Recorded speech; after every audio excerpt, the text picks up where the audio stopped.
Dan Morgan addresses the media before the NFL draft. 3 receivers, there's no rule against it, he said, in the first round. And the Bucs offseason review. You're listening to the C3 Panthers podcast. Let's jump into it.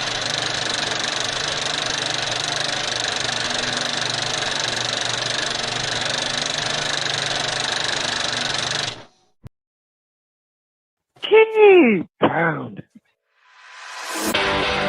In a world, Get the hell up. where Carolina Panthers fans Anthony from Charlotte, keep motherfucking pounding. have an insatiable thirst I need to see a lot more of that shit going forward. for Panthers news and opinions. All my C3 brethren from the C3 Legion. Only one podcast roars ferociously. The longest running Panthers podcast on the internet. It's the C3 Panthers Podcast. Oh, Greg, I owe y'all $100, man. What's good, Panther fans? Tony Dunn here. It's the C3 Panthers podcast because it's Tuesday night. The longest running Panthers podcast. The number's 252-228-5098. We got a great show for you tonight as we go through Dan Morgan's pre-draft press conference. Maybe they'll sneak another one in there. He said there's no rule against drafting 3 receivers in the first round consecutively. He said, nobody said I can't do that. If I want to do it, I'll do it. He wants to add a playmaker, but he didn't say what side of the ball. He said, I like playmakers.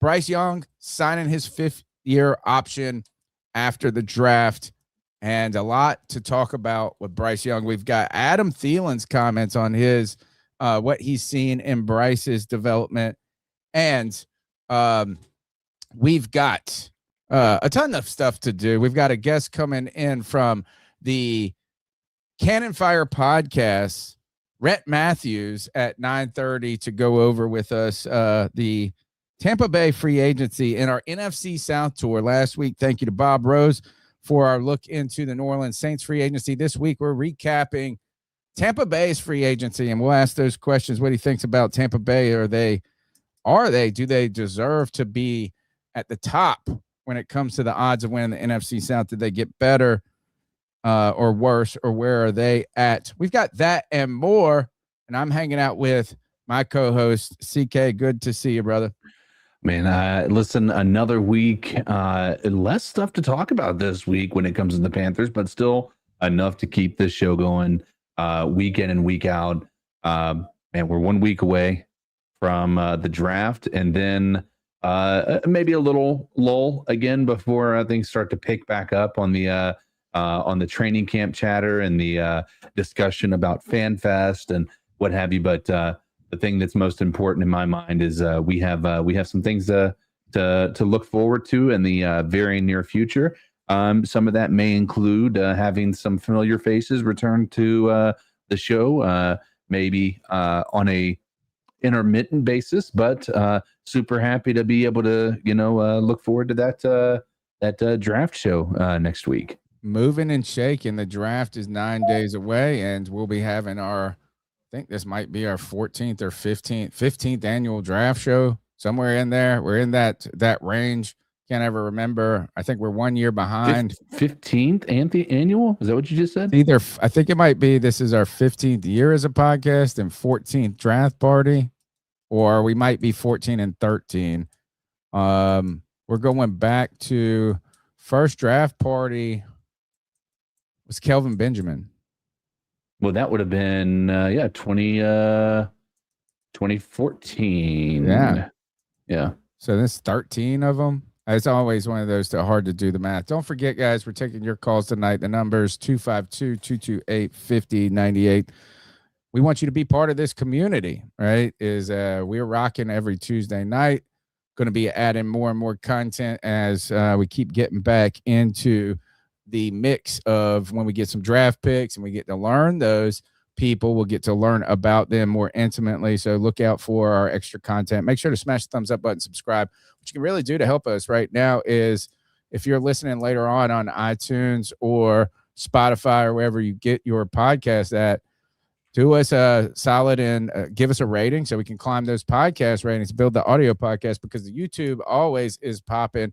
And we'd like to thank everybody here tonight. We are the Hope Dealer, Harvey London, the regular heavy hitters in the chat, and Rock Rhyme in the chat hanging out. Thank you. Smash the thumbs up button. Be a part of the show. The number's 252-228-5098.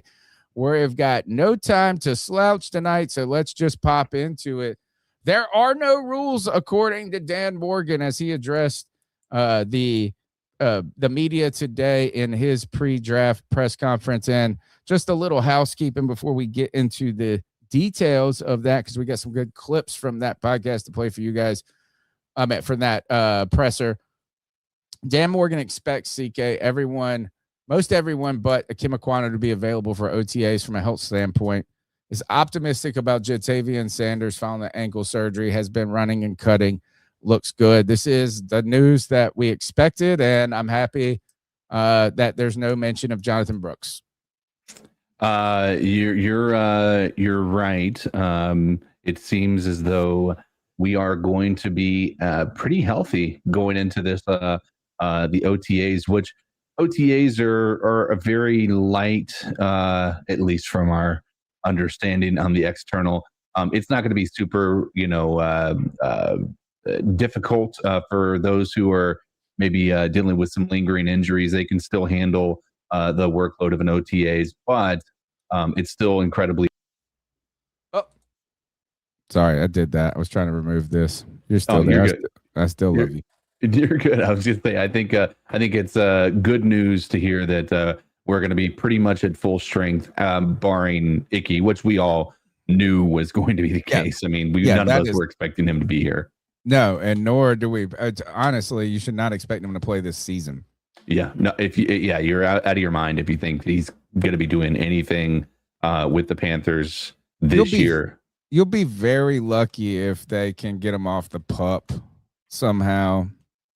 What do they? Yep. Don't they get them like 6 weeks or something into the season?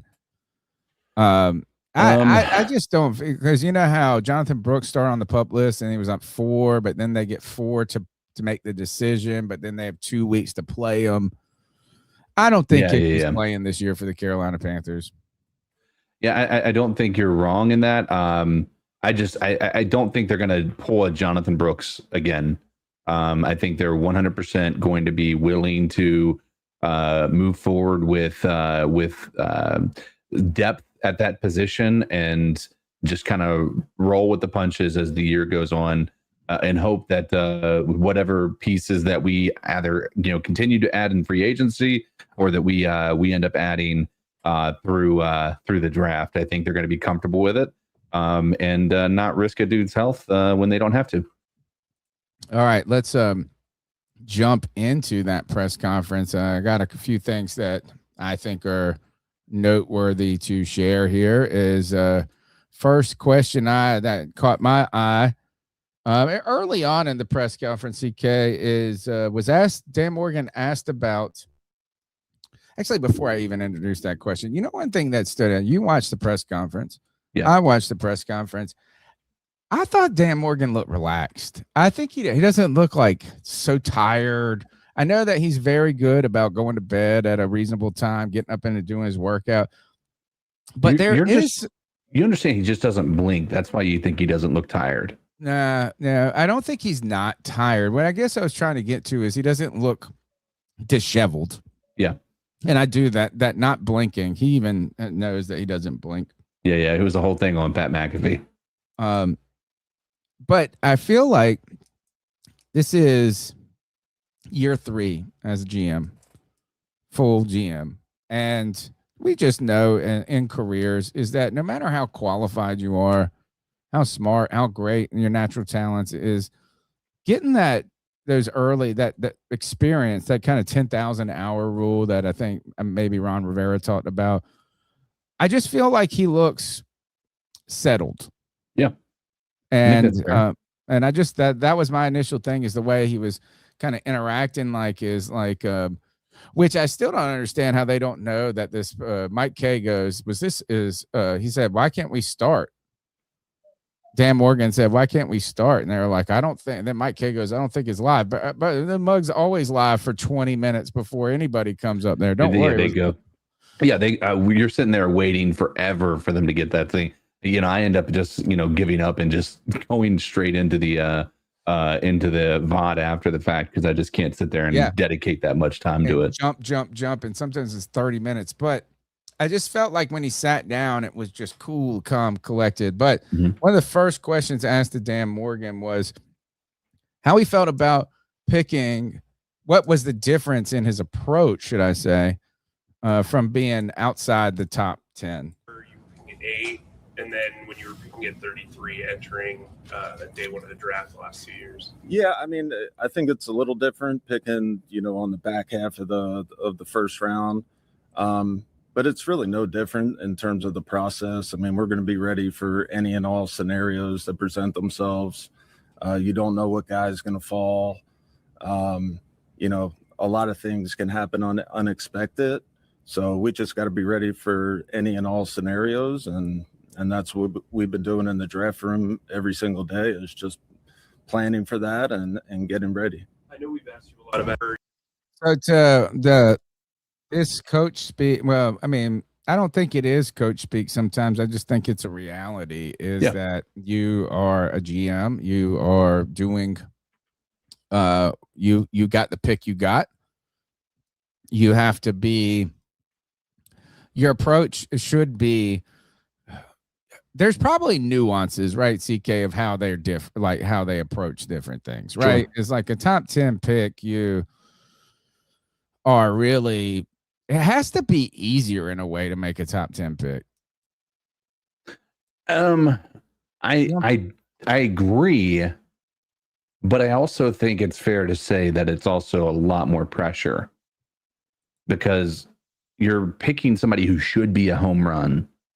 And if that person ends up flaming out year 1 or year 2, that's a direct reflection on you as a GM, even though every other GM probably would have picked that person at that same spot. A lot of this is always going to be revisionist history with this stuff, but there's a tremendous amount of pressure because what's going to inevitably happen is in 5 years after the 5th year option and somebody gets a record extension, there's going to be, he was available when the Panthers were picking at 19. He was available when the Panthers were picking at 8. And so I think there's pressure there from that naturally. But I also think that historically, from just the 2 drafts outside of people that, like XL or something like that, that really hasn't panned out yet. And I emphasize yet, so don't go jumping on my case here if you're in here, Kev. But the upside to Dan Morgan is he's hit on a lot of these players. And it's almost, in my opinion, a good thing we're picking at 19 because I don't think any of us would be upset if he moved up a few spots, as long as we're not giving up like anything ridiculous. Right. Or down a few spots. But maybe. I really don't think we would be upset if he moved down. Like, even if we moved down into the back of the first round, I don't think I'd want to move out of the first round. Right. I think I'd want to stick with go from 19 to 23, maybe the way the board's following. Maybe get another 3rd rounder or something like that with it. Yeah. Shout out to John B. Jenkins. Go Fish. He says, y'all love Tuesday nights. I'm sitting here at my workbench in my shed, beer in hand, chatting and listening. It's like hanging out in the pub with all my friends. Love y'all. That is one of the most heartwarming comments because throughout the 14, whatever years we've been doing this now, 14, 15, like all of that since 2013. What I said was that I wanted this to feel like we were riding in the car to the game together, talking, and then riding in the car back, talking shit, having fun, just having fun, talking about the Panthers, something that is less overwhelming than world politics or whatever it is like we get to just chat it up, chop it up about the Carolina Panthers. Back to what I was talking about though with and you made a lot of great points there, CK, is like about how is it easier to have a top 10 pick. As you were kind of working through some of it, and I was thinking about my own, what I meant by that, or was what that means is I think actually making the top 10 pick, like you said, there's a lot of pressure with it, but you have to vet less players. Yeah. You have a smaller sample group. It doesn't mean the draft itself is all that much easier, but that first pick, I think, becomes less laborious, maybe pressure driven. But at the same time, if you're picking in the top 10, that means other aspects of your job are more pressure cooked because your team ain't good. I think drafting at 19, I think to your point, it's reasonable to think that there's going to be less work from a couple of facets.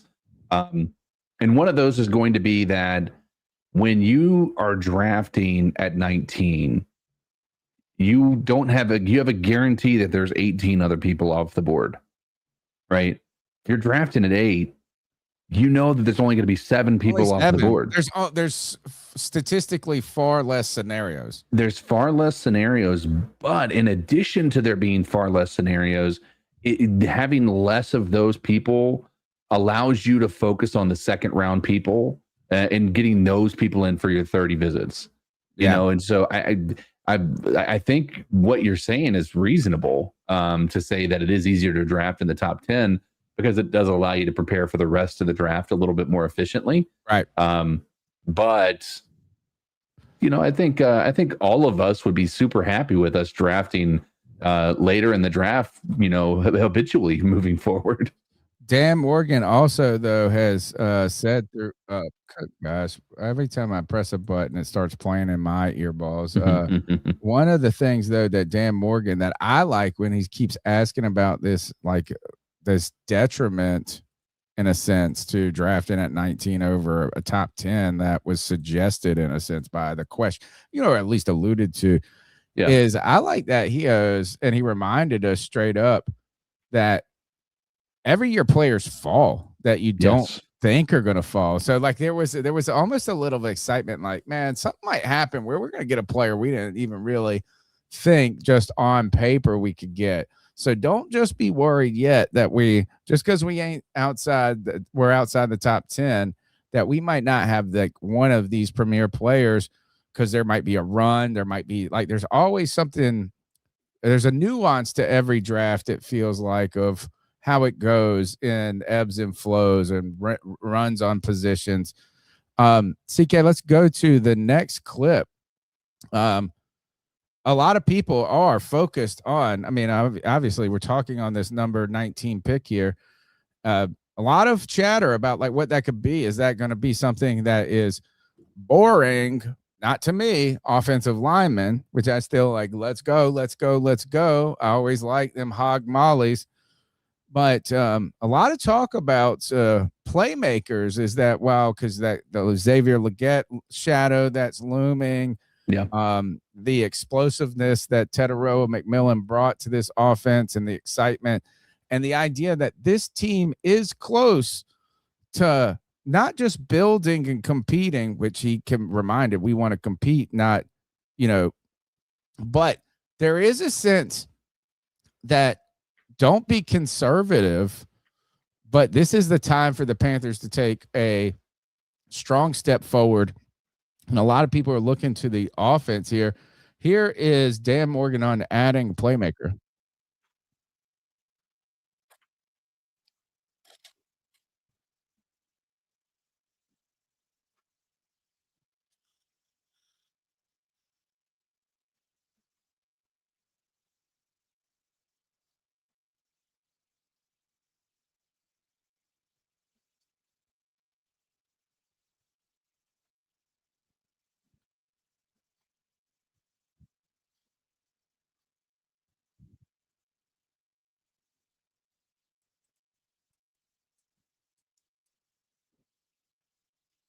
Yeah, Tony, I'm not sure. We're not hearing this.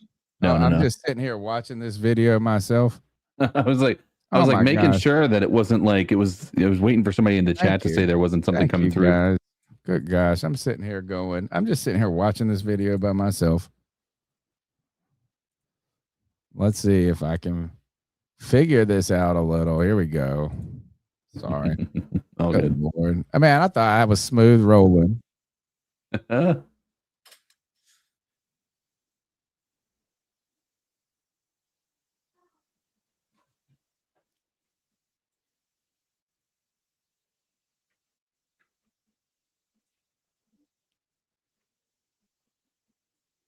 It's no audio still on my side. Still? Yeah. Can't hear it? Mm-mm. Don't know No, I why. put that up. What's that? You can't hear it? I can't hear it. How can we not? How can I share the last video? You heard the last video, right? Yeah, I heard the last one. I don't know, but that wasn't a video, I don't think, was it? Yeah. Wasn't the video? I thought it was just the audio. Let's try this. Oh my gosh. Yeah, we're sorry guys, we're new to this. It's our first year doing this. Yeah, it's been Let's see. it's been interesting. It's the learning curve. We've It's only taken 20 years. Can you hear this? Nope. You're serious? I can't hear anything, you know.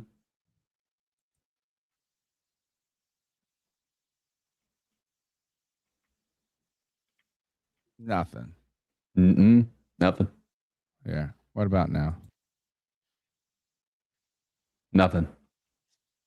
Oh my Nothing. God. Well, basically, let's just go ahead and tell you what he says. Okay. Good Lord. How did the first one work? It's the same process. I don't know. So essentially he's asked about adding weapons. But to be, a little bit more clear on the context. The question initially started out talking about how important it is for Bryce on his fifth year, coming into his fourth year, after earning his fifth year option. Dan Morgan talks about how it's important to add playmakers at every position. Now, I believe this is the clip you're referring to where somebody asks about a wide receiver. Is that right, Tim? Oh, no. Well, first he just said this, is that ultimately he was interested in, they asked him about a playmaker, and he said for offense, add to the offense. And then he said, well, look, we're always looking to add a playmaker, but adding a playmaker is not just exclusive to the offense. Yes. Yeah, exactly. And if we can get a safety in here that's making plays, things like this, that also could be a means of seeing if you could add a playmaker. Now, look, I'm going to just try this one more time. If these don't work, and the first one worked, the first one did work, right? Yeah, the first one I heard. All right, let's see if this. Can you hear volume full? That's right. Screen is unmuted. This is the fact I heard it. Yep, you're good. First round receiver 2 years in a row make it less likely that you would do that again. No, I think with anything, we're going to take the best player. So if the best player we feel is that at 19, I wouldn't hesitate to draft another wideout. I don't think there's a rule that says you can't draft a wide receiver 3 years in a row. So I'm not really going to, I'm not going to box us in and say we're not going to draft one. I think you've had several in the building. What do you think of that group? I think it's a good group. I think receiver, I think with all the 7-on-7 camps and kids growing up. Just the fact that So that is, he thinks there's a good group of wide receivers. His most, I guess, controversial. I mean, it was not even, but I don't think there's a rule against it. People in the chat, I think, mentioned earlier, is he like smoke screening or this and that? What do you think about that? There's no rule against it drafting. Well, actually, maybe we should just say is what would happen if the Carolina Panthers drafted a receiver in the first round 3 years in a row? How would we feel? I would feel as though that tells me their opinion on the likes of Xavier Legette. Right. And that's nothing against Xavier. Again, as many people will recall, Tony and I have very largely defended him and said that it's not time to give up on him or anything along those lines. But drafting a wide receiver in the first at 19 with the weapons that we already have feels like a message. Yeah. And that's that. I hope we don't. I sincerely hope we are not drafting a wide receiver at 19. again after we drafted one last year in the top 10. And that's not because I don't. When you say hope we don't, it's not the player that they draft that you're hoping like they don't draft, but you hope that we're not at a point that they feel like they should. Right. That's what I mean. Yeah. So yeah, I hope that the focus is going to be able to move to the pieces of this team that I think we don't have like a potentially generational talent at that position already, such as T-Mac. And then you've got to keep in mind, it's not like we're talking about, we have nobody after T-Mac. We just had one of the best performances by a wide receiver in the wild card round by Jalen Coker. Like we are still in a good spot from a wide receiver perspective. And so to jump to that at 19, it just feels premature. But it also, again, it feels as though an unnecessary position for us to be drafted at. I know we're trying to do best player available, but I still think there are some pieces on this team that we could have on the defense and maybe even on the offense, but maybe not in a wide receiver perspective to make this team a better team. So while I certainly hope we can draft a good player, and even if I'm not opposed to it being offense, but I really don't think a wide receiver makes a lot of sense for us, especially that I'm not willing to give up on the prospect of Xavier Legette being able to be a quality wide receiver at some point once he's able to put everything together. Well, whoever that first round pick is, you're going to get to meet him. Maybe this clip will work. Go ahead and tell me, CK. I'm pressing play now. I just want to mention we're looking forward to, the fans being out there. We're having a walk outside with our first rounder the day after the draft. So that'll be a lot of fun. Look forward to seeing a lot of the fans out there to greet our first round pick. I know that obviously he'll appreciate it, and I think the fans coming out here and people greeting him, I think it's going to be a lot of fun, and we'll definitely appreciate it.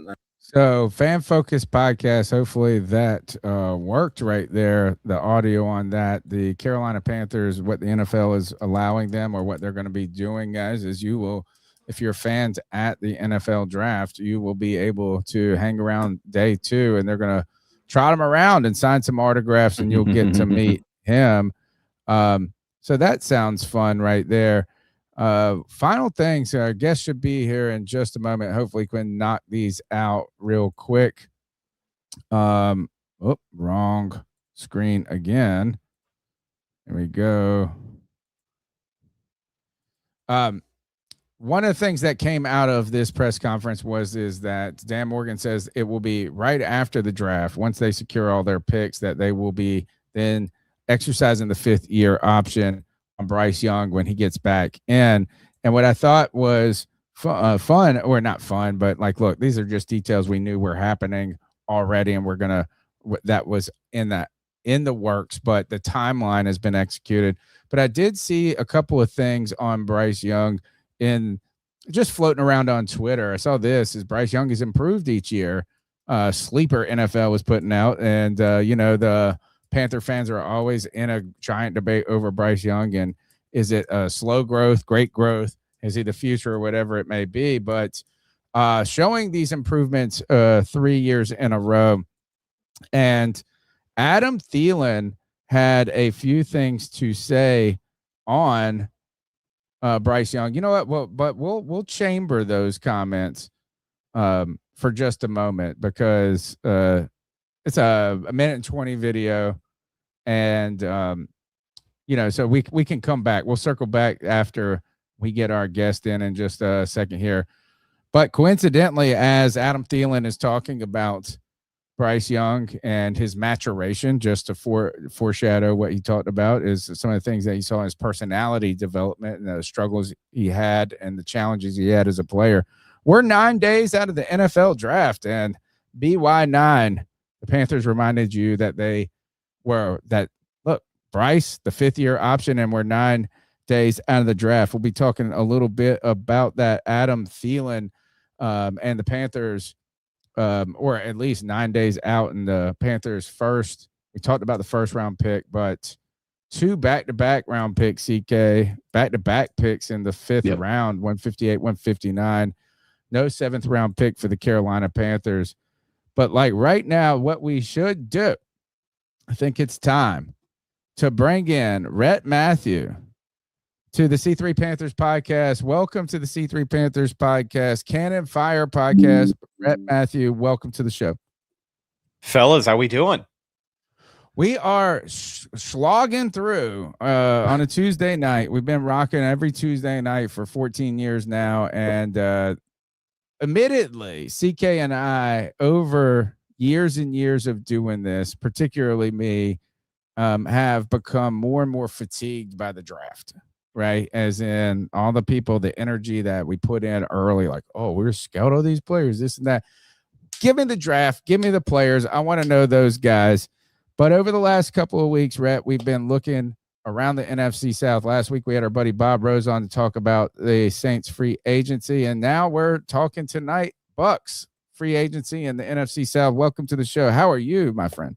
Doing well. Man, that's a good description for a Tuesday, isn't it? We're slogging along through this. I was talking to a buddy of mine today on the way out of the office, man. It feels like it's been 4 days and it's only Tuesday. So I appreciate you guys having me on, man. I'm excited to chop it up and talk about Bucs football. On the topic of Bucs football, I will say,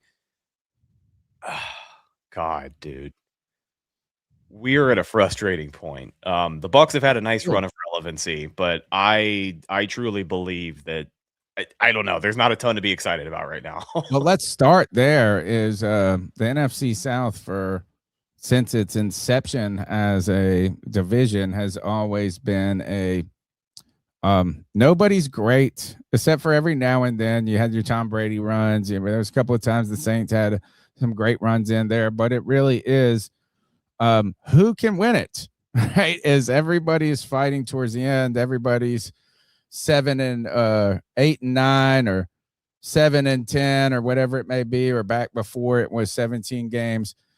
The Panthers are the only team to make the playoffs twice in their in NFL history with losing records.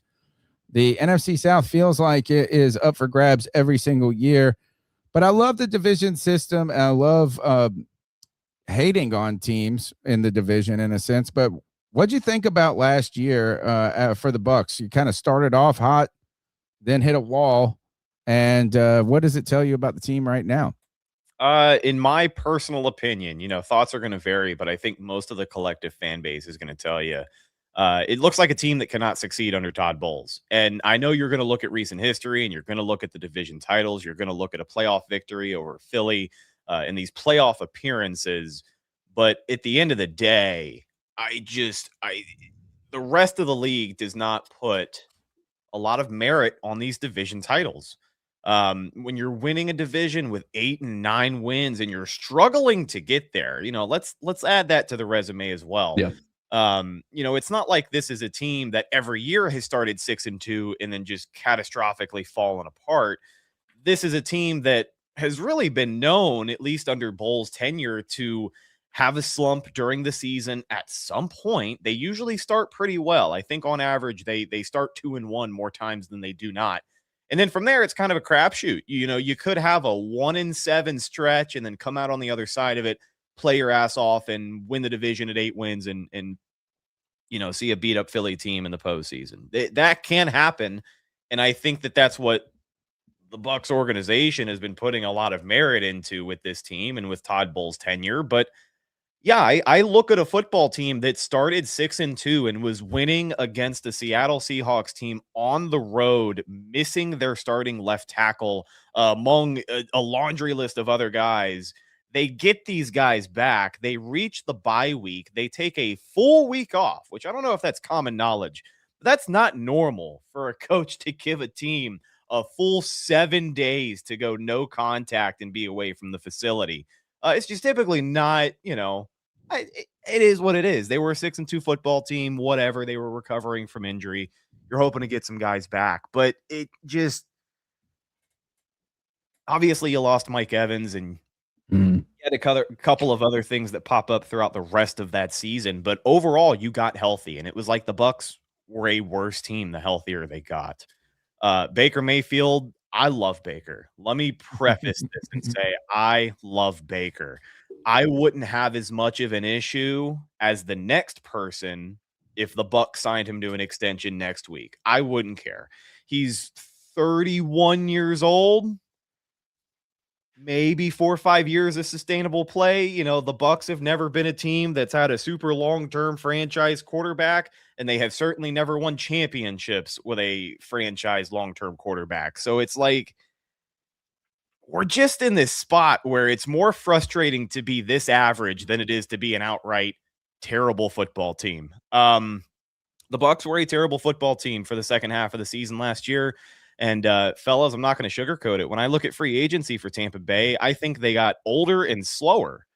And I don't think that's ideal for a team that likes to talk as if they have a win now window. And I know the division is what it is, but when you look at this list of free agents, yeah, you got some solid players. Don't get me wrong. I don't think the Bucs necessarily got drastically worse in any certain area than they were last year, but I just don't see this free agency class unless you get an A or an A+ performance out of Jason Light for this draft. I don't see a scenario where the Bucs are much better next year than they were last year. Maybe it's not as much of a crash and burn fashion. But man, things really fell apart down the stretch. I look at the head coach. I look at the quarterback play. That was my point with Baker. I never really got to that, but Baker fell off down the stretch as well. You know, they were suffering a shoulder injury, you know, was dealing with injury, right? Yeah. And we, just to let you know, we'll give you a heads up since we've had Baker on our team, and we were in a time that had been what I call walking through a land with no quarterback. And when you are in that land, you just want to be back in the land when you have a quarterback. But Baker, for some of us that like Baker, we have a term for that so that you can coin right here is Kev brought it up. He's a Baker bottom. That's what we call it. I was a Baker bottom here on the C3 Panthers podcast, and Gritty is, even though he struggled here in Carolina. Before we get into free agency, and CK, feel free to jump in. I was just gonna one of the things about the Bucs, or to me with the Saints in a sense, is you're looking at when they're going to fall off. You know, is this retooling? Is this the first signs of a decline? And, you know, and there has been a little resiliency to the Buccaneers, and I just parallel this to when I talked about the Saints. For so many years, I felt like this is the year the Saints defense just falls off. Like, I mean, their defense is getting older. It's going to be the year, and that year that I would say that they would come out and they would be good again. Do you think that last year the Buccaneers' struggles were just challenges, or do you that are retooled and could be maybe just maintained? Could you maintain the average, the mean of what you've produced since the epic run, right? Can you maintain the Baker momentum? Or is this a sign with Mike Evans moving on, some less than stellar free agent names in a sense? You know, is this the beginning of a decline, or can the Buccaneers manage to make this a retool and keep around that middle of the pack road? You know, it's funny because I think in every aspect, you know, some of the departures that we talk about, like Mike Evans, that can't be taken lightly, because I'm the biggest Mike Evans fan on the planet. That's one of those guys that seeing him play for another team it's gonna be painful, might make me physically ill. Like Mike Evans is my dude. I don't know if you guys are into sports cards at all. I know some people think it's lame, but like that's who I collect more than anybody. I've never had a favorite player like Mike Evans. Right. He still has gas in the tank, man. And we saw him come back on primetime on a short week, Thursday Night Football, against the Atlanta Falcons. It was a throwback creamsicle game. The Bucs were having all kinds of 50th season celebration. They had a drone show at halftime. I was there. It was a great game day experience. And then 3rd and 28 happened. and then Atlanta was able to convert on 4th and 14. But in that game, Mike Evans comes back from a broken collarbone, missing half the season, has a $150 on like 6 catches. And I mean, these are impressive catches. These are vintage Mike Evans going up over the top, just bodying defenders. You know, that's what he does. And a guy with that much left in the tank, ultimately looking at the state of your team and free agency and saying, nah. It was surprising. To be honest, from the outside, you thought he's a guy that's going to finish his career in Tampa. When he signed his contract 2 years ago, the Bucs ran a marketing campaign. It was Buck for life. They put it on the contract post on social media. They had billboards around town that had Mike Evans and said Buck for life. Mike Evans, in his announcement, in his message to the fans, was talking about how much it would mean to him to play for one team. Going back to what we said about the Bucs just being stuck in this state of they are what they are. Purgatory. Mike Evans is very aware of that situation. And, when you're at his stage in his career, at the end of the day, I know Tampa isn't looking up, but like he's done everything he can do in Tampa. He's gone 2-14 and he's won a Super Bowl. He is at, the top of every offensive record that the Bucs will have probably until the end of time, because it's going to take a pretty damn good player to come in and dethrone him. So Hall of Famer. I think he should be. A lot of people push back. I don't get why they do. I don't know why they do. That's I think statistically speaking, you could just put his stats up against any other player that's in the Hall of Fame, and there's no question about it. It was silly because he was when he was drafted, it was always the comparisons, at least as Panthers fans, and the rivalry with the Bucs and what have you. It was always Kelvin Benjamin that first year, and then at least that first year. I'm not saying after this. And everybody was like, Panthers fans were like, "Oh no, Kelvin Benjamin's gonna be able to be a better."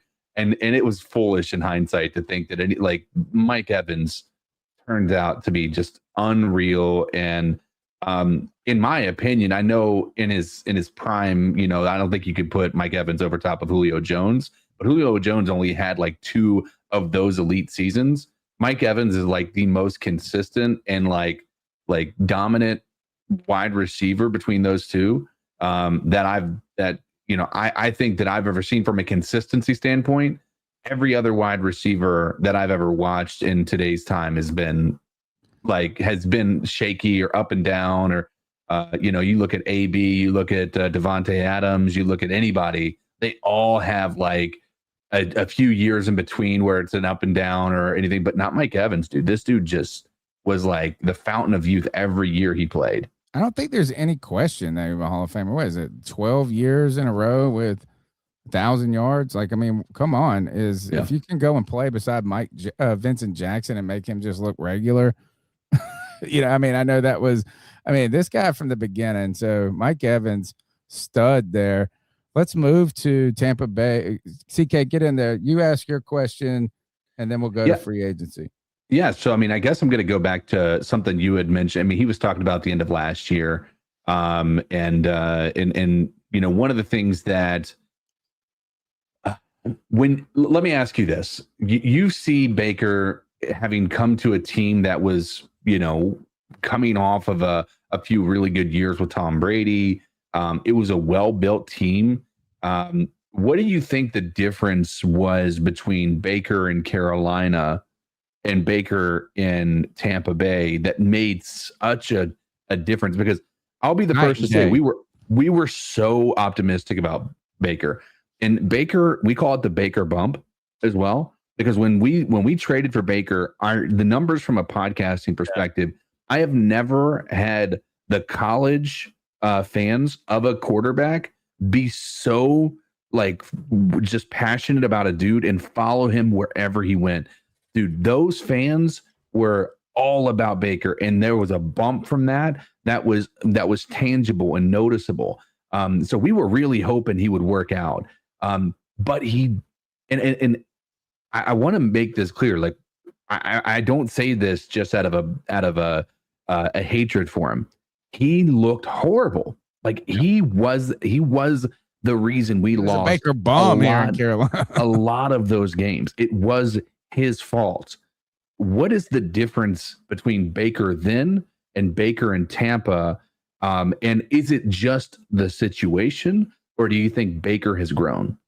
I think it's a little bit of both. Looking back to that first year, well, let me preface it with this part of the Baker thing, because before I sit here and glaze Baker for the next 5 minutes, he was terrible the second half of last year. He was just as bad as all the guys on defense that fans love to complain about. And yeah, I know he was playing with injury, and that was something I brought up on our show every single week. I was like, I'm just waiting on the story where, Baker's playing through a torn this and he's dealing with this. Like, there was a reported shoulder injury in his non-throwing shoulder. He had some kind of knee injury, some ankle thing pop up. Like, I mean, he's always had that warrior brand attached to him, so he's going to play through whatever.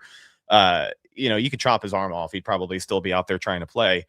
So with that being said, you have to kind of have an honest conversation about, like, one, hurt or not, he's missing things he shouldn't be missing. He's missing wide open Emeka Ibuka. Yep. That was a connection the second half of the season, and that really is disappointing because, one, you miss Mike Evans for such a large part of the season. Fans were curious to see if Emeka could be the guy to step up, and he, unfortunately, last year, half the time he was, lost. The other time, Baker just couldn't hit him. I'm expecting him to have a stronger year next year, but we'll cross that bridge when we come to it. As far as Baker goes, I think going back to that first year in Tampa, what was ultimately different is, like, the Bucs signed him for peanuts. He played for, I don't know, $4 to $6 million that year. Like, it wasn't very much.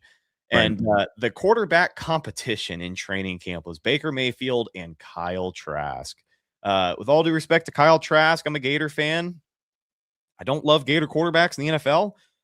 They typically never are too impressive for the right reasons. And I just think it was one of those quarterback battles that was, a quote unquote, let's hope Baker wins this job just because of where he's at in his career. So once it was, a week into training camp and it was pretty much Baker's job to lose, I think he's even alluded to this before. I think the organization just made it clear to him, like, hey, man, go do your thing. He says that they let him be himself. And the thing that I always see attached to Baker's time in Carolina is the picture of him down in the 3-point stance, lined up as an edge rusher at one of the practices. I don't know what they were doing. But that's something that gets routinely tossed around and referenced about, again, I don't know if he just was, an insignificant part of the team at that point. I don't really know. But the Bucs made it apparent, like, hey, this is your team. Do whatever you want. And the locker room bought into what he was selling. He didn't really have to come here and pretend to be a guy that he wasn't. And obviously there's going to be pressure coming after a guy like Tom Brady. But, I mean, Baker has come in and, as we've seen over the last couple of years, played some of the best ball of his career. It's just, again, it's unfortunate that the second half of last season finished the way that it did because there were just some issues that we haven't seen. And, he's always been an up and down guy. He'll give hot you hot and cold kind of momentum like player. I don't want to put his name in a guy with like a Brett Favre-esque, you know what I'm saying? Because Brett Favre, of all of his success, so I'm not trying to compare him. But you do that momentum, the gunslinging, when it's working, and then when it's not kind of. Yeah. Baker has that, and they really did catch that fire with you guys. And then when it gets out, it seems to spiral a little. Yeah, and it's not at the level of like a guy that I've always thought of like that is Ryan Fitzpatrick, right? We all love Fitzmagic. We saw it happen for so many different teams. We saw it happen in Tampa. He was a starter for little under half of the season, and 4 or 5 of those games were great. 400+ yard performances, 3-4 touchdowns through the air, and then all of a sudden he has 1 touchdown and 3 picks. Baker isn't necessarily that bad because he's typically not a guy who falls into a rut and stays there for very long. He'll string together some games where it's like, right. But last year it was just week in and week out. Things are just not happening. Like, I don't know. Him using his legs was a huge part of the season early on. He has so many highlight reel plays. The 4th down conversion against San Francisco, he was able to do it again this year. He did it against the Texans week 2. That game or that play basically won them the game. It was 4th down. If he didn't get it, the Bucs lose. So I mean, him using his legs was taken away from him for a little bit, but once they played Buffalo, he was able to do that a little bit more. And then it just never materialized into smart decision making like it was in the first half of the season. He's playing behind a makeshift offensive line. By week 10, most of those guys are healthy. You lost Cody Mauch for the year. So you've got some inconsistency with your guards because the Bucs were swapping out practice squad guys each and every week. So I totally get it from that aspect, but just from mechanics to decision making to confidence in his own abilities, he was a different guy the second half of last year. So again, that's what's going to get talked about when reports of a Baker contract start floating around. But I wouldn't hate it. I think he's given us a lot more good than bad. And in the NFL, man, it's very hard to find a quarterback. Yeah, man, you can see what the Seahawks have done with Sam Darnold. Another quarterback that's run through here is, it feels like to me with Baker, and this is my final comment, we'll get to free agency, is that Baker cooks when he's not supposed to. And then when he's supposed to, he doesn't. Let's jump into Tampa's free agency. Go ahead. Tell us what's happened. We brought in, and this is we love bringing in an outside perspective from not only just the division, but anybody from the outside, because we get in these echo chambers of talking about football. And I mean, every team, you don't win the Super Bowl in free agency, but a lot of times a good free agency can make a big difference. And when the Carolina Panthers went out and got Devin Lloyd and Jalen Phillips, and it's the biggest splash free agency that we have had as fans, we got locked into this echo chamber of man, we won, we're doing this. We we had an up and down season, but look at how we played against the Rams in the playoffs. And now we're adding these parts that were real weaknesses of the team. And our longtime friend and a good buddy of the show, Bob Rose, he was not as impressed by the Panthers off free agency as we were. And not that he was being rude or anything. He was just look, I like this Jalen Phillips, but he did not think this Devin Lloyd pick was, because we're looking, top 5 free agency. So he's like, no, I don't think because they were shopping Devin Lloyd. So I would say this is before we started meeting with the outsiders, we thought, man, the Panthers have won free agency in the division. The Falcons, the Tua Tagovailoa, the player going to jail, and this, and it's what's happening there? Who knows? The Saints with Tyler Shuck, but Travis Etienne, they didn't have the money. The voodoo magic maybe didn't work out. And then I thought, Tampa, quiet kind of is and he was I'm really interested in Tampa's picks.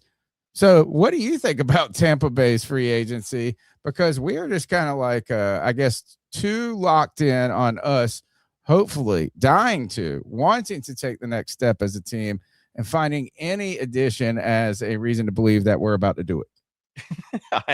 I get it, man.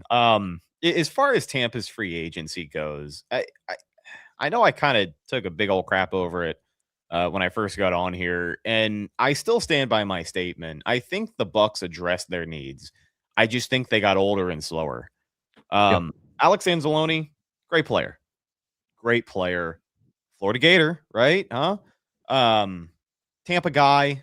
He said it was a no-brainer for him. He's a quality player, quality starter, and the departure of Levante David is a lot of the same cliff notes as the Mike Evans thing, right? He ties the franchise record for total tackles with Derek Brooks. I mean, there's not a lot of Derek Brooks around the NFL, especially not in the Bucs organization. So that's a pretty cool thing. He's at the top of all these records. He's another guy that unfortunately is going to take a little bit longer to get into the Hall of Fame than Mike Evans. I think that's a crock, but there are statistics that show he should certainly be there. It's just not the vanity metrics like Pro Bowls. So with that being said, to replace Levante David, that you got to bring in 3 guys at that position. When you look at how much linebacker was a liability for the Buccaneers last season. They decided to roll the dice on Servassier Dennis. He's a draft pick that they like. He showed him a little bit in 2024. He was out with injury for a large chunk of that season, but he looked promising in the early going. In 2025, week 1 against Atlanta, Bijan Robinson took his ankles out for an 80-yard touchdown, and that was unfortunately a sign of things to come for the next 17 weeks as far as linebackers and coverage go. Lavonte David, I love Lavonte David, man. I can sit here and have the same speech for you that I delivered for Mike Evans, but he was a 3rd round pick, right? Lavonte? Which one was it? Because it was the 2. You had the double, like you did what the Panthers do. Have 2. It was Devin White, right? Devin one White was a White high pick, and one was kind of maybe second. I think Lavonte was a 2nd round pick. Okay, that was what a steal. I mean, yeah. 2012, they got him as a 2nd round pick. I don't know why I'm blanking out on their 1st round pick from 2012. Because then I think they went and got Devin White either the year after. 7 years later, they got Devin Was White. it that long? Yeah, they got Devin White in 2019. But the thing about Lavonte David's game is that he hadn't missed a step. You know what I mean? He was a guy who was heading into year 7 and year 8 and was still a premier off-ball linebacker in the NFL. So to replace him and supplement how bad Servassier Dennis was in 2025, you bring in a guy like Alex Anzalone, you sign a Christian Rosenboom, and you hopefully nail a pick in the draft here. I wouldn't be upset with a Jacob Rodriguez in the 2nd round if he's available there on day 2. But in my humble opinion, I look at specifically the edge rushers too when we take into account the Bucs draft needs. A lot of people are looking at defense in these early rounds, 1st and 2nd round. You would love any combination of edge rusher and linebacker, but I look at Jason Light's history of drafting edge rushers specifically for the Tampa Bay Buccaneers around the 1st and the 2nd rounds, and they don't work out. So I am among the people in the fan base who are just kind of like F them picks. But Jason Light loves his picks. And to be honest, when you've got ownership that doesn't like spending money, is like it doesn't really like spending money. You have to kind of leverage those picks in certain situations. If that's all the currency you're going to get, they're not as eager to open up the checkbook as they were when Tom Brady was here and the stadium was sold out every week. So, that's an unfortunate reality that Jason Light has to deal with. And that's something you take into account, especially when the Bucs make the moves that they do here. But back to Anzalone, great player, but he's not going to be here contributing in 3 years is the way that I look at it. And that's how I look at a lot of these signings. I like Kenneth Gainwell a lot as a replacement for Rachaad White. I think he can do more than Rachaad White, respectfully. I like Rachaad White a lot, especially as a receiving back, but between Bucky Irving and Sean Tucker, he just got a little lost in there last year. And I think, a little bit of that was Josh Grizzard's game plan, and sometimes it didn't include him. There was one game where they gave Rachaad White 1 carry for 32 yards and then didn't give him the ball again. I don't understand why that happened, but it would have been nice to see him. It would have been nice to see him get at least 1 more carry. But CK, I do. I was asking CK, what do you think about seeing Anzalone beside Roseboom? Just it's let's get those long-haired white boys in the linebacker group. Yeah, Florida man posts are going to be happening a lot with that. It's interesting. I guess I did want to ask about that because you do bring up the Roseboom edition. While he wasn't necessarily like a game-changing linebacker, he certainly is a reasonable depth piece. That's not a liability in a lot of ways. What's your take on that addition? And are you feeling as though that moves the needle for you guys at all, or do you think this is just kind of another bridge solution until you're able to find that Lavonte David or somebody else to replace some pretty big shoes? It hires the floor. I still think the Bucs are going to put a lot of merit and decent playing time in a guy like Servassier Dennis. They love their homegrown talent. We almost make fun of Jason Light. He has a saying, "We love our guys," and sometimes they love their guys to the detriment of the team. But I do think that, Roseboom is going to be one of those rotational guys. He's just a little bit safer depth than what the Bucs had last year, because outside of Levante David, who I've called him the ageless wonder his entire career. Last year, he had a knee injury that was bugging him. I'm going to blame it on that. But last year, he was slow. He was not the same guy. But it took what a career, if you think about it. If it takes that long, I mean, that's insane, because when you said Devin White was 2019, it feels like ages ago. And man, Levante David, what a stud. Almost kind of, I won't say it's in the realm of like the Mike Evans, is like, why aren't they getting more accolades or more attention? You know why. What, the market? You know why. No, because he existed and played at the same time as a guy named Luke Kuechly. And, Luke Kuechly and Bobby Wagner took a lot of the limelight away from 2013 Levante David, especially when they gave Kuechly Defensive Player of the Year. I'm not sour grapes about it. Nobody is. Sorry. They were right. They were right. I mean, it's 13 years in the past. I mean, who's still sour about that? No,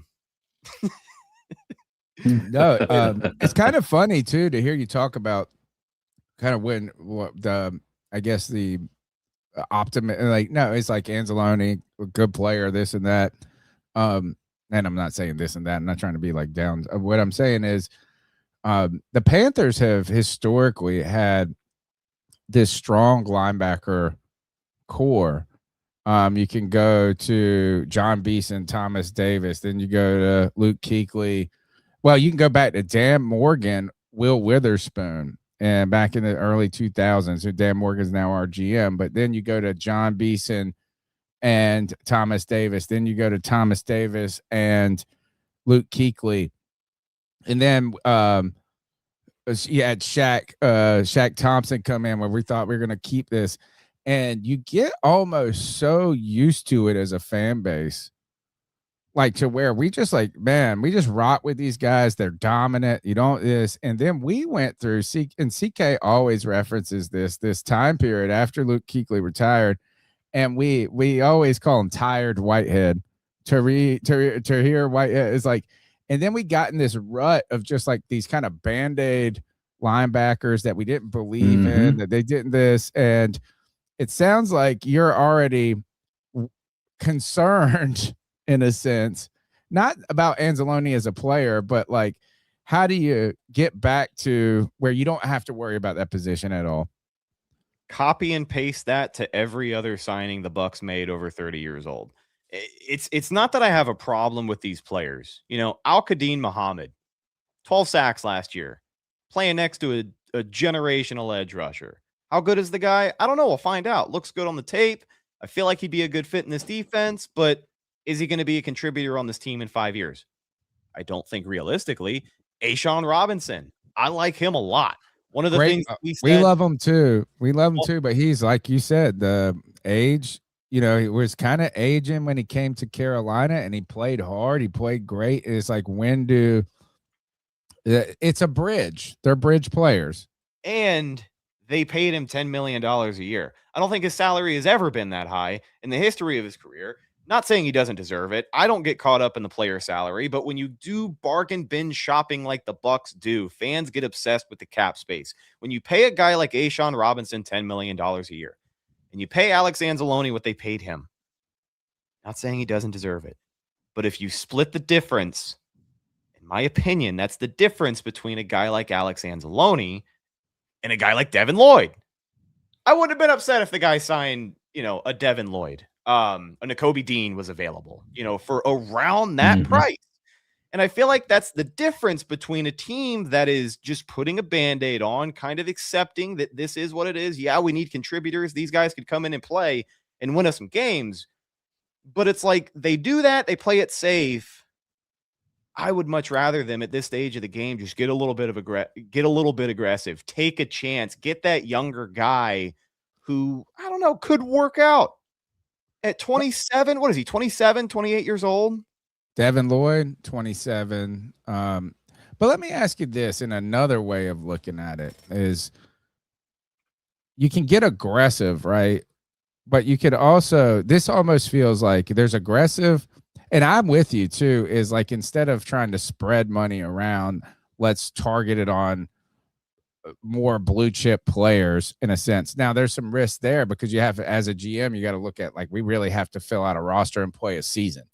Right. So it's like, we might be able to add this player, but if they get injured, we still have all of these other things that were also issues that we have to address. We've got to field a team. There's a couple ways of looking at it, is like, is aggressiveness as in trying to stay where you're at and maybe take a step forward.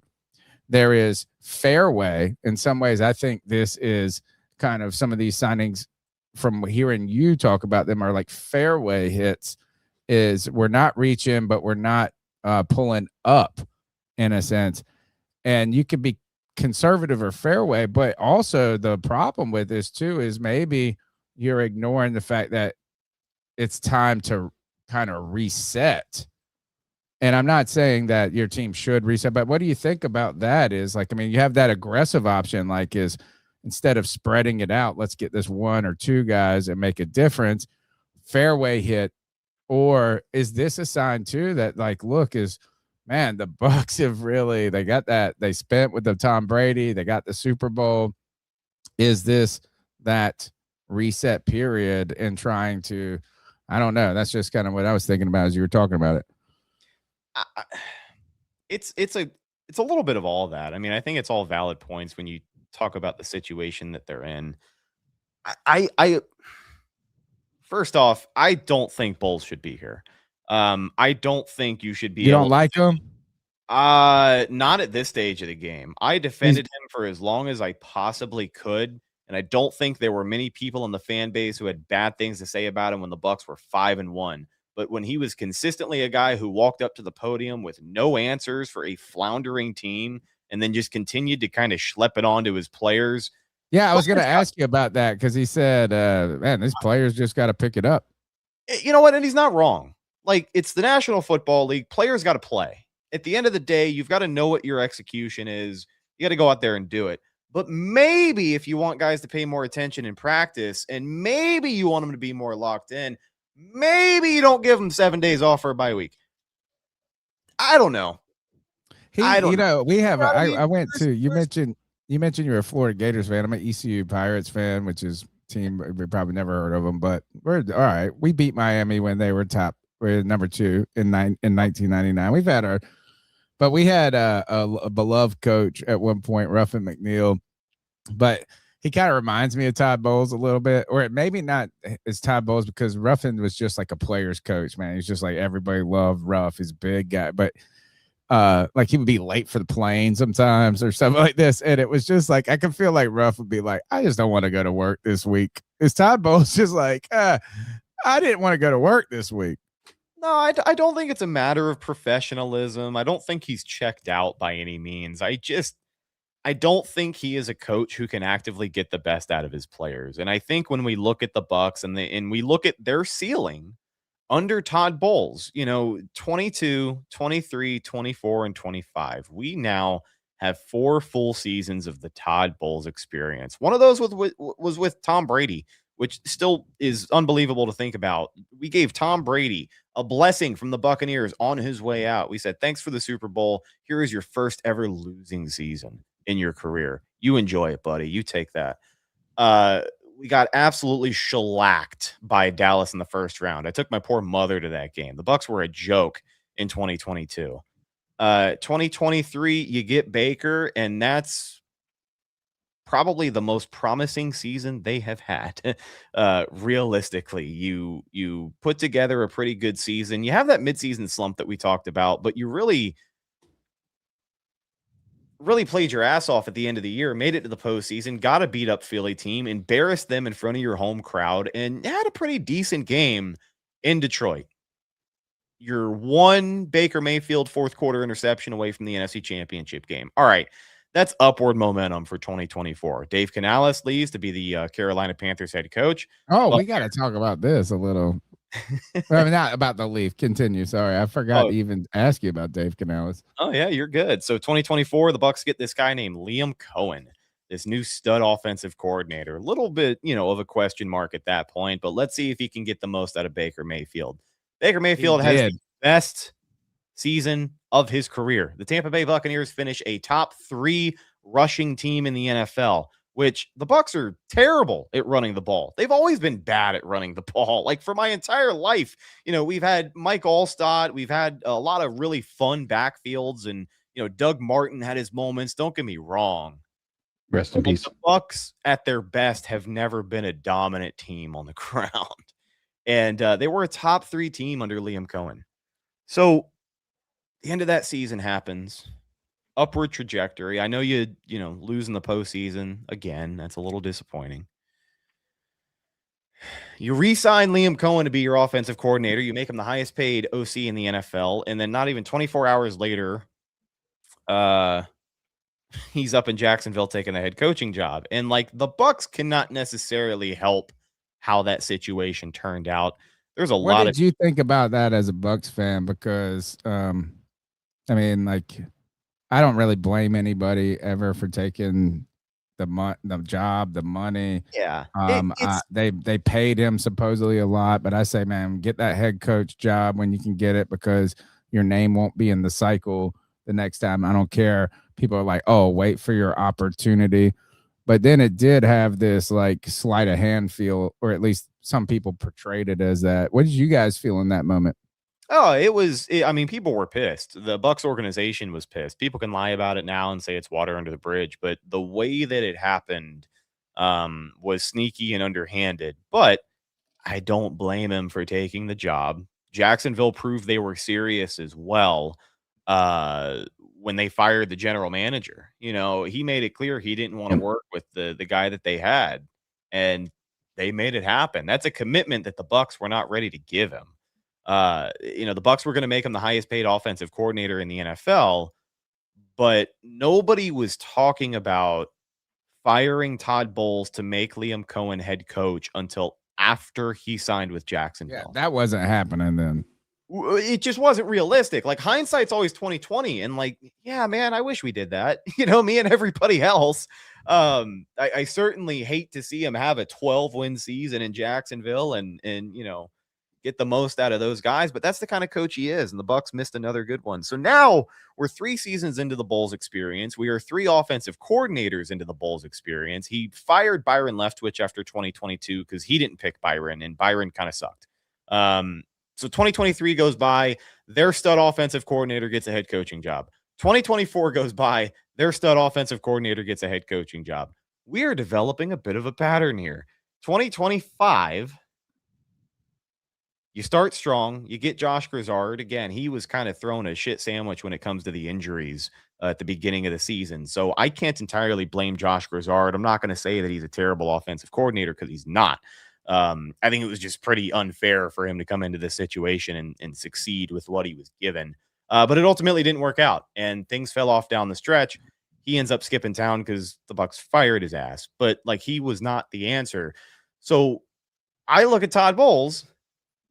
I look at what we've seen so far, and I tell myself the ceiling with this team under Todd Bowles is maybe 10 wins, maybe you win a weak division, and your stud offensive coordinator gets a head coaching job somewhere. I don't think that's sustainable. Oh God, CK, have you ever heard that before? Yeah. Have you ever heard a discussion about how we need an offensive head coach so you don't reset the system? All right. We're going to get back because I got a question. I got one. Man, do you need to go? I told you 20 minutes, but if you're here to talk. You're good. I got a little bit of time. Probably like 10:30-ish. I got to bounce. All right. Well, look, I just have ultimately I was going to say this is Dave Canales, we taught you brought it up. I wasn't going to bring it up, but you brought up the Cohen, brought up Dave Canales. Dave Canales, our head coach, we're a team in despair. We're not going to hire the top coaches. Nobody wants to come. Supposedly you are reaching deeper into the bucket. The connections from Dan Morgan in Seattle to Dave Canales. Dave Canales, Baker has a great year with Tampa. He comes to Carolina. I call him the Ted Lasso of of football coaches, happy, smiley, all optimistic. And to be honest, I'm okay with Dave Canales as a coach, right? Like, he's growing. You need that. These are going to be these moments. But this past year, or not this past year, just recently in the last few months, he announced that he would not. He's giving over play calling responsibility, which I think is wise. Yeah. To his buddy. Who's his buddy? It's Brad Zidzik. Brad Idzik. But Canales comes in and we're like this. Panther fans who have been in that defensive-minded coach mentality where your offensive coordinator, if you do hit, is going to move on. And we've got our offensive guy. And then Panther fans have been in despair, some of them, about Dave Canales not being able to call plays and this and that. What are your thoughts just on Dave Canales? Not necessarily in his time in Tampa, because it seemed like that was fine, but like as watching him move on from Tampa to Carolina, your just thoughts on Dave Canales, and then we'll finish out with how you guys did in free agency. I like Dave. I very much, like you said, I like the Ted Lasso comparison because he is happy-go-lucky. He's very, media trained, knows how to say the right thing at the right time. But Dave Canales gave me a birthday present I will never forget. It was December 31st, 2023. The Tampa Bay Buccaneers were playing the New Orleans Saints in Raymond James Stadium. I was at the game, and the Bucs were trailing 20-0. It was third down in the third quarter. And we ran a crack toss to the left, like 5 yards behind the line of scrimmage. And I got out of my seat and I left. And to this day, that is the first and only Bucs game in my entire life that I have left early. Partially because it was my birthday. And I was so pissed off that they delivered me what they did. But also it was hilarious that you brought up his play calling, because that's kind of where I understand a lot of the frustration among the fan base. And I can understand why, honestly, this is a good move for him to kind of hand over the reins here. I think he's a good head coach. I think at some point you have to look at what's working and what's not working and what's losing you football games. And, he's found a way to tap into Bryce Young a little bit, which is nice to see, but you get him a little not bit enough either. And when you mentioned that he's a good head coach, or I think this is that being a head coach sometimes is being able, there's a hard time for people that are good at things to delegate responsibility. Yeah. Right. It's like, it's easier for you to do it than to trust and train someone else to do it. And this is going to go two ways, but I think it was detracting a little bit, like from him growing as a head coach. Like, how do you manage the clock? How are you managing players coming out? How are you doing these different things? And it's so much, and it actually is a testament to these guys that can do it, like an Andy Reid, but who's done it for a bazillion years, or a Kyle Shanahan, who these are just these crazy savants. But when you look at Liam Cohen going to Jacksonville, was Dave Canales really good as an offensive coordinator there? Because it was only 1 year. He only had 1 year calling plays, and it did work out well. But the Liam Cohen story has more legs to it. How is that? Do you see anything to, I guess, what I'm alluding to? And I'm not trying to get an answer. It's just like, oh, Dave Canales got Baker going, but Liam Cohen got him going too. And then he went and became a star. Why do you think Liam Cohen, I guess, had more success in his first year than Dave Canales? When we look at their time in Tampa, Dave Canales was promising. Like you said, it was 1 year. So it was more or less an audition, especially with a first-year guy and a new system in Baker Mayfield. So it was an audition for a little bit of everybody. It was promising. It's promising. You get that playoff win. You do it in dominating fashion. You put a lot of points on the board.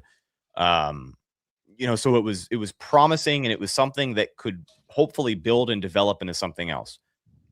So Dave was good. Liam Cohen was better. Really? Generational. Wow. I know it sounds, I know it sounds ridiculous, but the football mind that this guy has, we're going to be talking about it in 5, 10, 15 years because he is that level of creativity. When you hear other coaches in the NFL talk about him and how they game plan against him and the adjustments that he's able to make, he's a little bit of a cornball sometimes. Like, don't get me wrong. Oh, we can't be more corny than Dave Canellis. But I feel like every football genius is a little weird, right? A little socially awkward, maybe not always professional, maybe not always buttoned up or says the right things at the right time, but he gets the most out of his players. And, I know it was a disappointing, postseason for Jacksonville, but to reach the heights that they did in the regular season for a first-year head coach, this is hilarious. He's already like a top 5 winningest head coach in Jags history, if not top 3. That's insane. That's insane. I saw this pop up and look, we went through this, and we're not going to go through this with you. Last week with Bob Rose, we had this tweet that was top coaches in the league. And I have a buddy, I go on Pirate Radio every Friday, and he has a thing that he always says is like, you really want to get the internet riled up, you make a list. Yeah. And then you make a list where one thing is left off and one thing is completely wrong. And this will get the internet going. We did this with head coaches with Bob Rose, but I saw this is top 10 teams that got worse. I don't even know who this is from, but it says Seattle, Chicago, Jacksonville, Green Bay, Indianapolis. Tampa Bay's at 6. What do you think? Did you guys get worse or you get better? Or what do you think about the list? Go for it. I ultimately think the Bucs stagnated. And depending on how some of these signings shake out, depending on how some of these draft picks shake out, they could potentially be worse. I mean, when you look along that defensive line, all the guys that I mentioned, I truly think that when it comes to their pass rush, unless one of these signings, unless Al-Qadim Muhammad is, another 12, 13 sack a year guy, if he's not. Which, by the way, 12, 13 is crazy. Like, right, if you're putting the expectation on somebody to be a 12 sack guy, that is a fucking high. That's a lot. Yeah, I don't have a strong feeling he's going to repeat that performance. He's not going to be playing across from an Aiden Hutchinson. So let's say he is the one guy who's like a little bit disappointing on that defensive line compared to everybody else they have. It's still going to be a lot of the same. You're still going to look at this defensive line and say, damn, they need a premier edge rusher. Because Hassan Reddick last year was the guy that you signed to hopefully be that, and he did not work out. You can call it the scheme. You can call it his ability. There was some chatter that towards the end of the season. We're big Hassan Reddick fans, too. There's some chatter towards the end of the season, that guys were frustrated. Guys weren't entirely buying in, paying attention at practice and executing. Yaya Diaby had like a tell-all interview in the locker room with Pewter Report down here, where he more or less throwed a bunch of guys under the bus. It wasn't naming anyone, but he said, like, there were guys that just were not engaged with what we were trying to do. So whether that was him or not, he didn't work out. The Bucs move on from Logan Hall. He didn't work out. Now, A'Shawn Robinson is an A+ replacement for Logan Hall. I think you got better in that department. So it'll be interesting to see if they bring out any fronts where it's like A'Shawn Robinson and Vita Vea next to each other. That'd be a whole lot of fun, but I don't know if it makes their pass rush significantly better. The linebacker position, unless they get aggressive and they get a game-changing linebacker here, I don't know if they got a whole lot better. On the offensive side of the ball, in the receiver room especially, a lot of people at Surface Value are going to say the Bucs have a deep wide receiver room. And in certain respects, they do. Absolutely. They got a ton of talented players in there. I'm excited to watch Emeka Egbuka. Jalen McMillan is a guy who's not being talked about enough. Chris Godwin, now the veteran in that wide receiver room, which is crazy. The Bucs drafted him all the way back in 2017. The thing that they're missing from that wide receiver room is a dominant X receiver. A guy like Mike Evans who can get open against press man coverage, who can create separation. Emeka Egbuka is a great route runner, and he can separate every now and again, but he wasn't great. He was not as good as Mike Evans off of the line of scrimmage. Jalen McMillan is probably the best receiver they have currently who can play and get open against press and man coverage. They just don't have anybody who can really do that. And people who are hoping that Emeka Egbuka can just easily become an X receiver in this offense, it's not going to happen. I love the guy, but he doesn't have the frame. He doesn't have the size. He doesn't have the physicality to his game. He doesn't have that skill set. It's not the type of receiver he is. David Sills is a guy that they signed from Atlanta. David Sills is also the guy that converted that dreaded 4th and 14 I was talking about earlier in that game against the Falcons on Thursday Night Football. A lot of people look at that as the turning point for Mike Evans, because I don't know if you guys saw it, but he was, coming off of the field, throwing his helmet off in the hallway, headed to the locker room. What was the final score of that game that you left? Oh my God. Do you remember? They won it with a field goal at the last second. So it was a 1-possession game, but I couldn't tell you. Okay. I watched a 2-possession lead diminish in like 6.5 minutes, and everybody in the stadium knew what was going to happen. So again, like, how much better is their defense now compared to that game? I don't feel like they're much better. On the offensive side of the ball, they're missing pieces at wide, or missing a huge piece at wide receiver. It can still be a good receiver room. Don't get me wrong. It's going to take, Zach Robinson and his creativity to hopefully bail these guys out to some degree.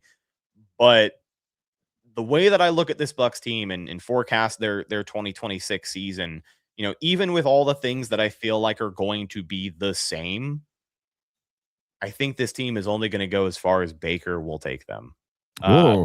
Because it's time for you to be a Baker bottom. Shout out to the Baker Bros. Okay, you brought up the podcast numbers. In getting it does give it a bump, doesn't it?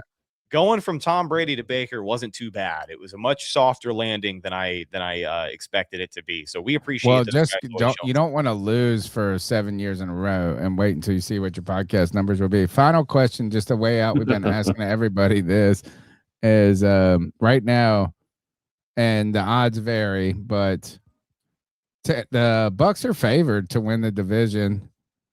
The Saints are, and this is ESPN. We can find different ones, but they are back to February. Bucs plus 150, Saints plus 290, Panthers 320, Falcons plus 425. So Tampa, Saints, Panthers, Falcons. What's the best? I won't say bet because we're not a betting, but we don't bet a lot. I mean, but who you putting your money on? What do you think about those odds? Talked a lot of shit about the Bucs on this show, but I still very much see them competing for and potentially winning the division. I did allude to it being at 9 or 10 wins. I think it's going to be another action. Yeah, I mean, 10 wins. If you get 10 wins, you win a division in the South. Right. That's what I'm saying. So, with that being the standard, I do think it is really anybody's game. I could see any of those top 3 teams between Carolina, New Orleans, and Tampa putting together enough to get into the postseason. All right. So you're not out on the Bucs just yet. No, I don't feel strongly about them getting much better. I don't think they got much worse in many regards. But if another team took a bigger step than they did, they could very well be a second place NFC South team. And if other teams start making more leaps and bounds than the Bucs do here over the next 12 months, I think they ultimately are at a point where they will get left in the dust. I fear that is an adjustment period waiting to happen. I said it at the beginning when I came in here. The Bucs have had a nice little run of relevancy here, but I feel like the clock is ticking.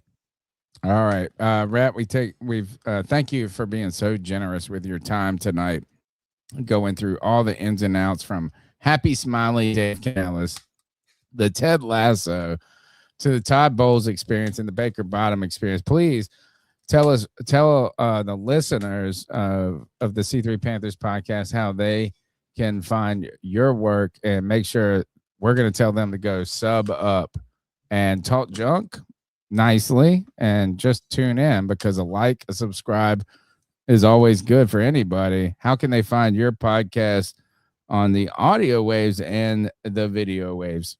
Yeah, absolutely. Hey, thank you guys for having me on. I had a ton of fun. I know that there's not a lot to be excited about with Tampa Bay football, but I still love this team, and I'm still always going to love talking about this team. You can find myself, Instagram, and Twitter at Retticus, RHETTAKUS. If you follow me, I will follow you back, even if you're a Panthers fan. And you can find our podcast at Cannon Fire Podcast on YouTube and any podcast platforms. I know that a lot of your audience is really always looking for Bucs content, but we are actually this is a good moment for us at these times to find those things. Beautiful.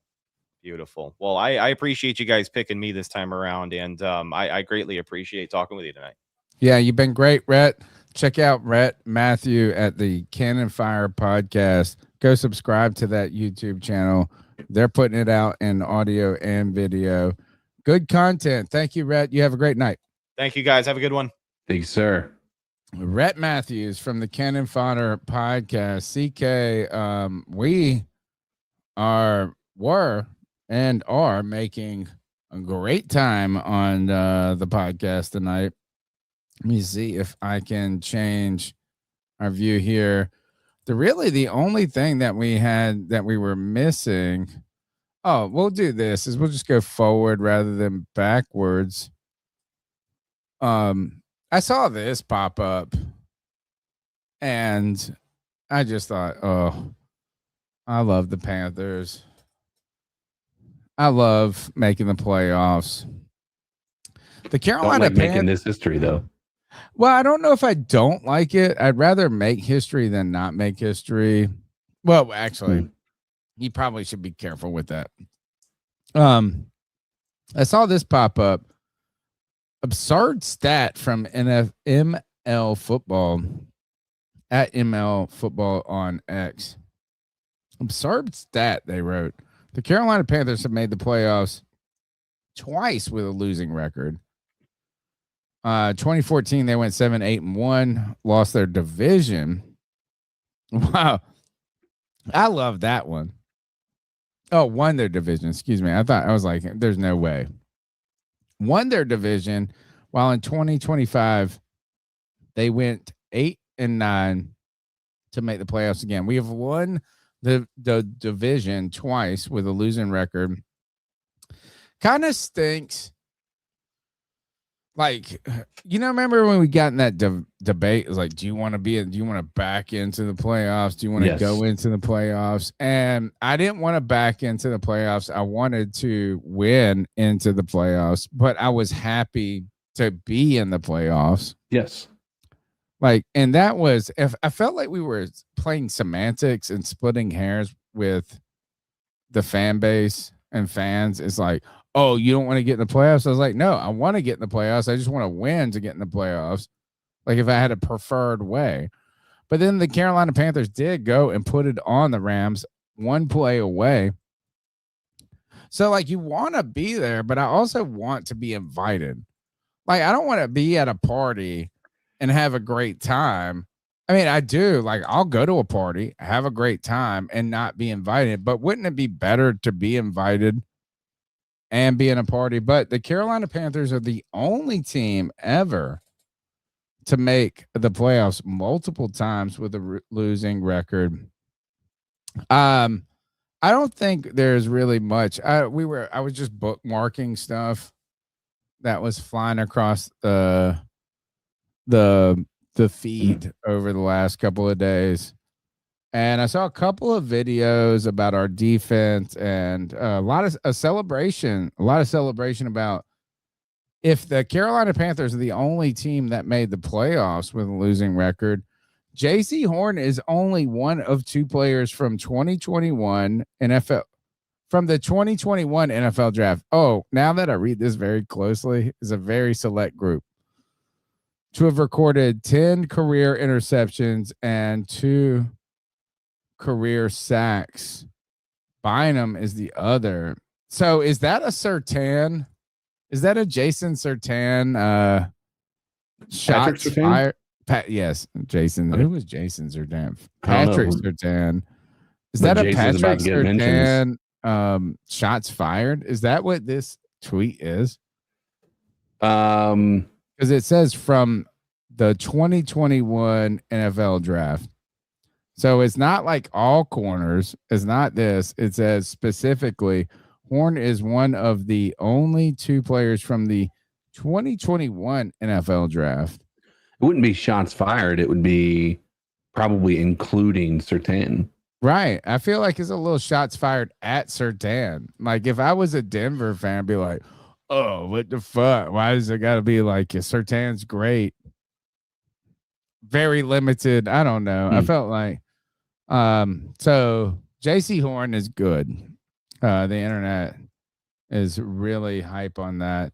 Do you want to check this Adam Thielen thing out real quick? Yeah, let's do it. Do we have a clip or something we can we gotta take actually, you know what? Let's do this. How about this? We don't have let's take the calls real quick and hook up. Actually, all right. How are we gonna do this? Are we gonna do the calls? Or are we gonna hook up? Let's see what we got. We don't have a lot tonight.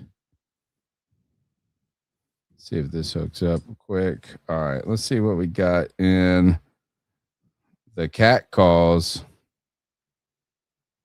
Maybe look, we might check it and it's like we got 1 billion.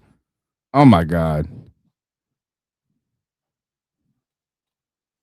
Did I remove you or did you remove yourself? Oh, I didn't remove myself. Okay. Again, I'm trying to remove this. Do this. What's today's date? Let's do this. Let's go to the cat calls. The number is 252-228-5098. You know what? We might not even get to the Adam Thielen. It's not even that juicy. So what are your thoughts on catcalling? Yeah, it's pretty. You shouldn't do that to somebody. And how did that make you feel? Very uncomfortable. So how do you think catcalling makes the person feel? It feels good, like. Who's that cat sitting in the back corner with his face buried in the snow? Who's that kid that can use one?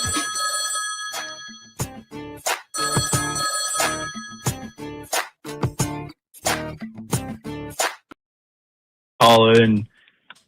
Talk about Dan's presser that he had today real quick. I know y'all are probably going to go over it. But real quick, honestly, a lot of deceptiveness, or there just really wasn't anything that he gave away necessarily, besides for the fact that it looks like they're going to go BPA.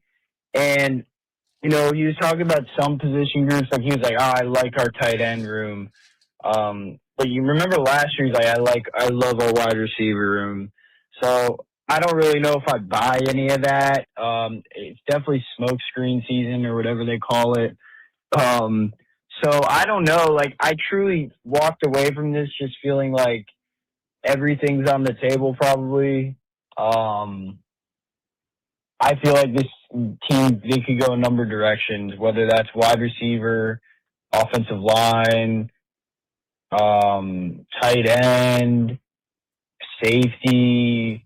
I don't really think we're going to go defensive line just yet. Probably like a year later, maybe later in this, maybe even the later rounds we go defensive line. But overall, yeah, I mean, it's just a lot of, like, it's really hard to depict what he's saying. He's not really saying anything conclusive or anything. He's just kind of, you know, GM speak. But overall, I mean, if I had to guess right now, I would say it's looking a lot, in my opinion, towards probably an offensive player. The reason I say that is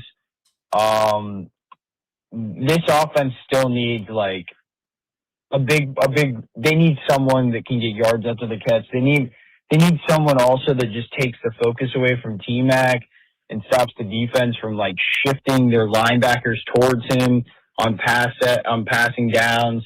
Because that's why, like, I don't know how any of you guys feel about Siddiq, the kid from Oregon, but I just feel like he'd be a good selection because our tight ends don't scare anyone. Like, the linebackers aren't taking them serious.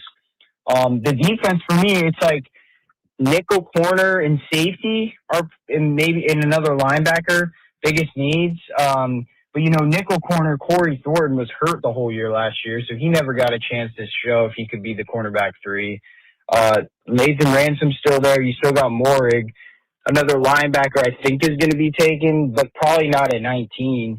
So I don't know. Give me your thoughts. But I'm definitely leaning offense for the pick right now with a week to go? What I'm leaning towards is offensive line. Mm-hmm. Is it doesn't feel sexy at the moment. It makes your team better. It makes those players play better down the road. While we get caught up in the tight end discussion, Evan Mitchell was very good. Very good. He was like he was a touchdown machine early in the season.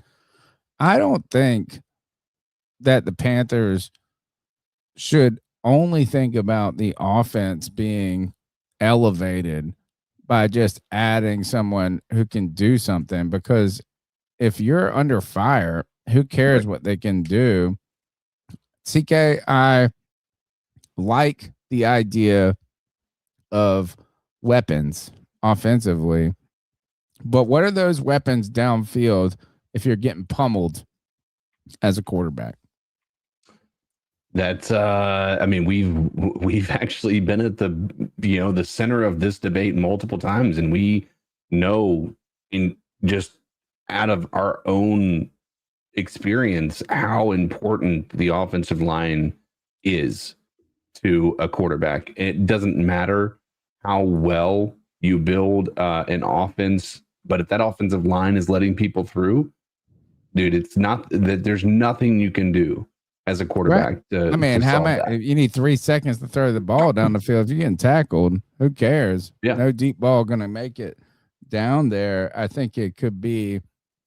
If you are thinking smoke, right? Oh man, we want these players. Well, I'll draft another wide receiver. Is like maybe he's hoping offensive lineman falls. Maybe, I don't know. I just feel like it's safe. I feel like you should take a defensive lineman and an offensive lineman in the top 2 rounds every 3. You know what I'm saying? Like consistently, or like in early on. Let's go to the Hope Dealer and see what he's gonna say. CK, Tony Dunn, the C3 Legion. What up, everybody? This the Hope Dealer checking real quick on a Tuesday evening. Happy Tuesday. Well, the draft is upon us. It'll be here soon. We got 2 weeks, y'all, and I'm getting excited. You know, I've been looking at some of the prospects, and I'm truly happy with whatever Van Morgan puts together. But I do got to throw something out there. I wish Cody Lack was on, because there's a draft prospect that I'm becoming more and more interested in, y'all, and that's Blake Miller out of Clemson, offensive tackle. Hear me out. I think it makes a lot of sense. I didn't realize this guy had started 54 games. He's old school when it comes to pancake blocking down there in Clemson. And I know we've never drafted Clemson player. I get all that. But I also didn't realize that he's also a long snapper, which, as y'all know, I love J.J. Jansen. J.J. Jansen is my dude, and as long as he's here, I want him to be our long snapper.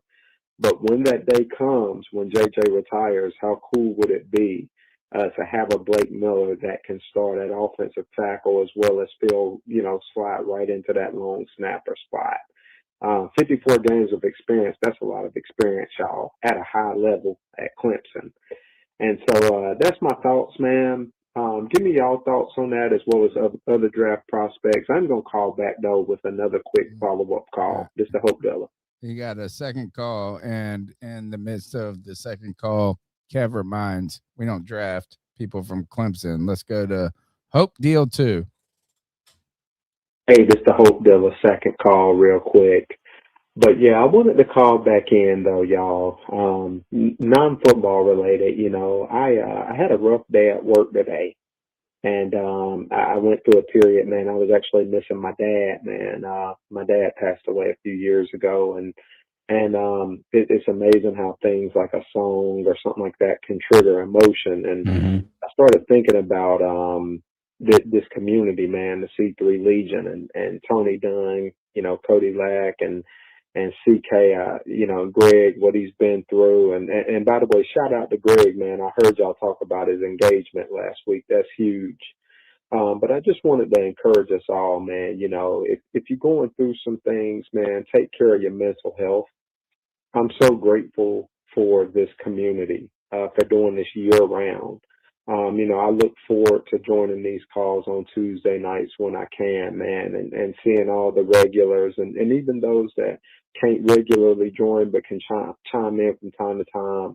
You know, for a person like me, man, that goes through some challenges from time to time, I'm really grateful for this community. It's become a refuge of sort for me.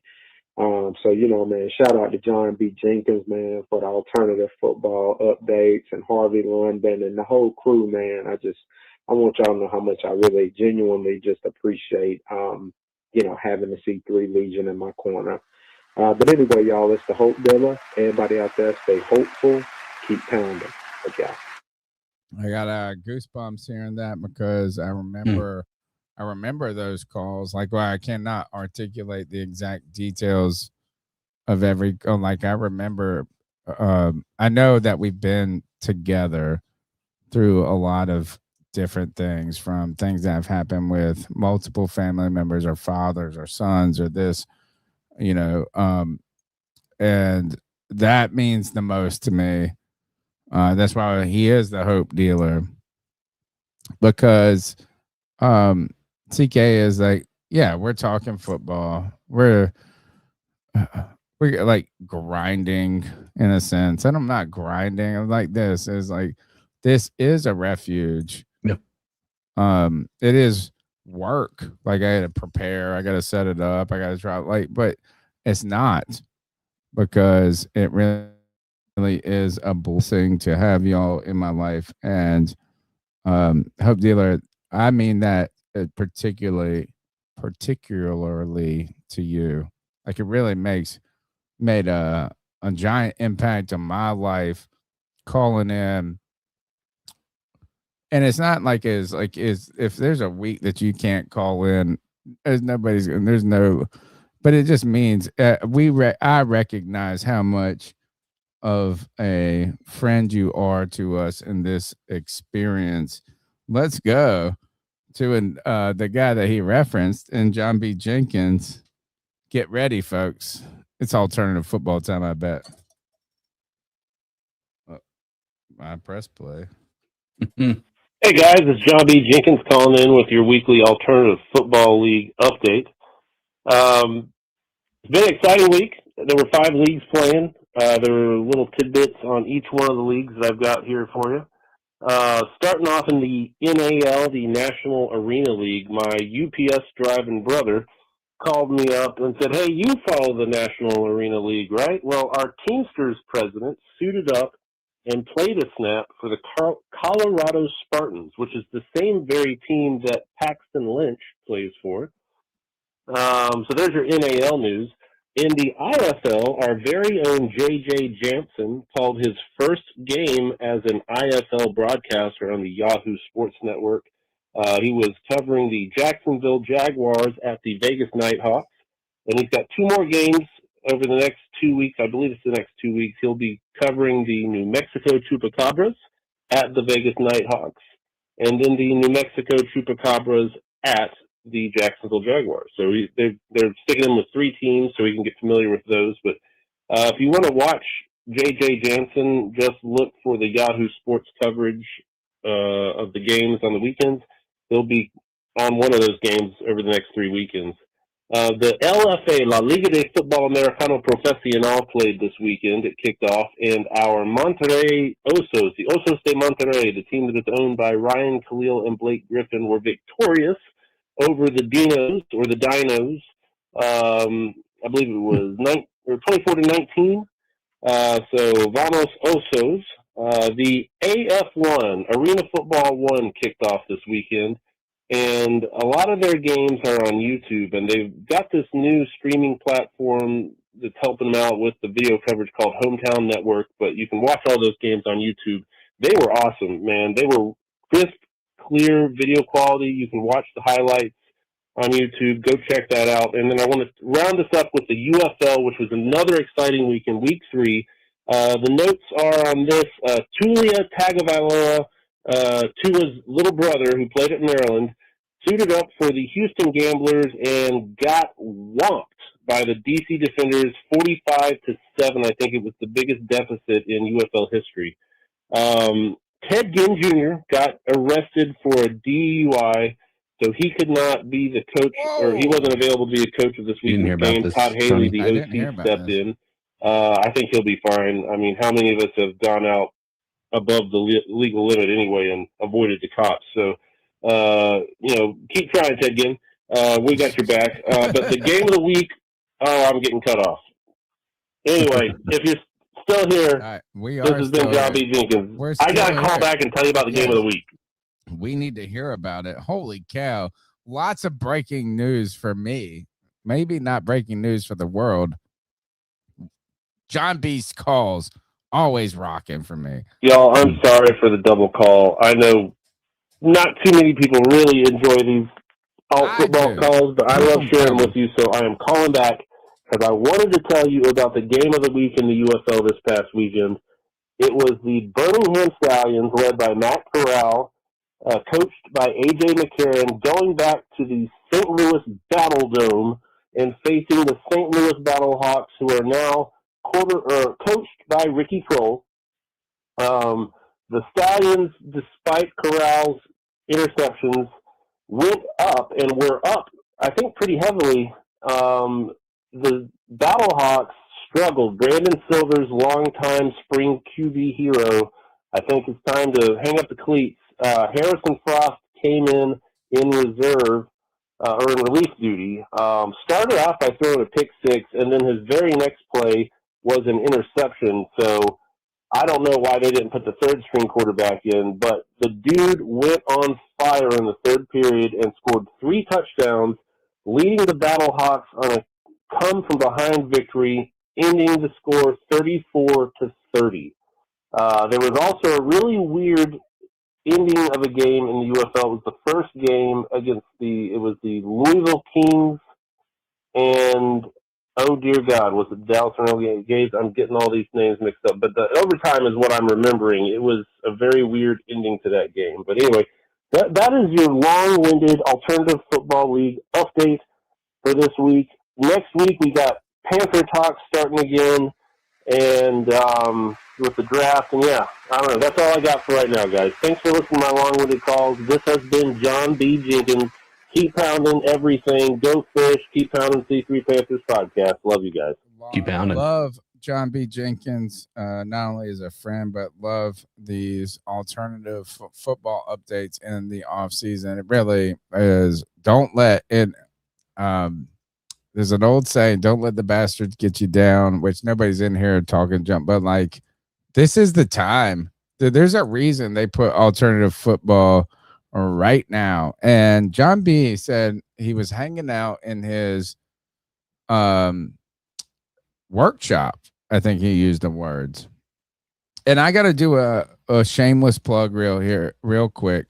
CK is I have in the past for a long time worked on restoring furniture, up storing, I guess. And like with the transitions and locations and different things, it took a long time for that passion and that love to be able to continue back. But when he was talking about being in the workshop, I'm in the workshop a lot these days. I'm gonna share a link in the chat. It's to Heritage Design Company, which is I've been starting as my furniture restoration business. Now I treat it like a business because I want to do furniture. I do this professionally and like the highest quality that I can possibly do. So I take it seriously, but I understand that like as the people that are listening, it's probably not my area and different things. But look, if you're interested in not purchasing, like I'm not trying to sell anything, furniture restoration, that process of somebody doing it in a small man barn shed like I am doing, which I've done it for over 10 years now, but like really get my setup back a little bit, getting into it. Just give us a follow on that Facebook page. Not a big deal. I'm not gonna push it a lot. Trying to, CK, I teach in education for my real career, and not only is I'm gonna be able to retire in 13 years, so I'm trying to think about how can I build something for post retirement. That's one thing, but also there's a disruption in the educational field too. So much. It's like, man, we might need to be ready in case something happens. So I've been really leaning into this. So if you guys are interested in that, just give it a look and give it a follow. Those are the calls, I believe. Those are all the calls for tonight. So we'll take care of. If you wanted to hear that Adam Thielen thing, you can go check it out. It's on Ross Tucker. And all Adam Thielen said this is the gist of that video was a difficult situation coming in, but he talked about his personality. He didn't say introverted, right? But he's with big ass men. He didn't put it that way, but he talked about him becoming a more vocal leader and leading into what has to be for that leadership role. And he was not throwing him under the bus that he was not doing those things, but he just said he is seeing continued signs of Bryce Young's maturation. Who's the safety that everybody hates? Nick Scott? Nick Scott, yep. He Stop hating him. He's not that bad. I feel like if fans like to find a person to... There's a villain of every season. Right. And he really has not been... It's similar to Xavier Woods at one point. Xavier Woods, yeah. I think that those are very similar players as far as they contribute, but they're not like needle movers on the team.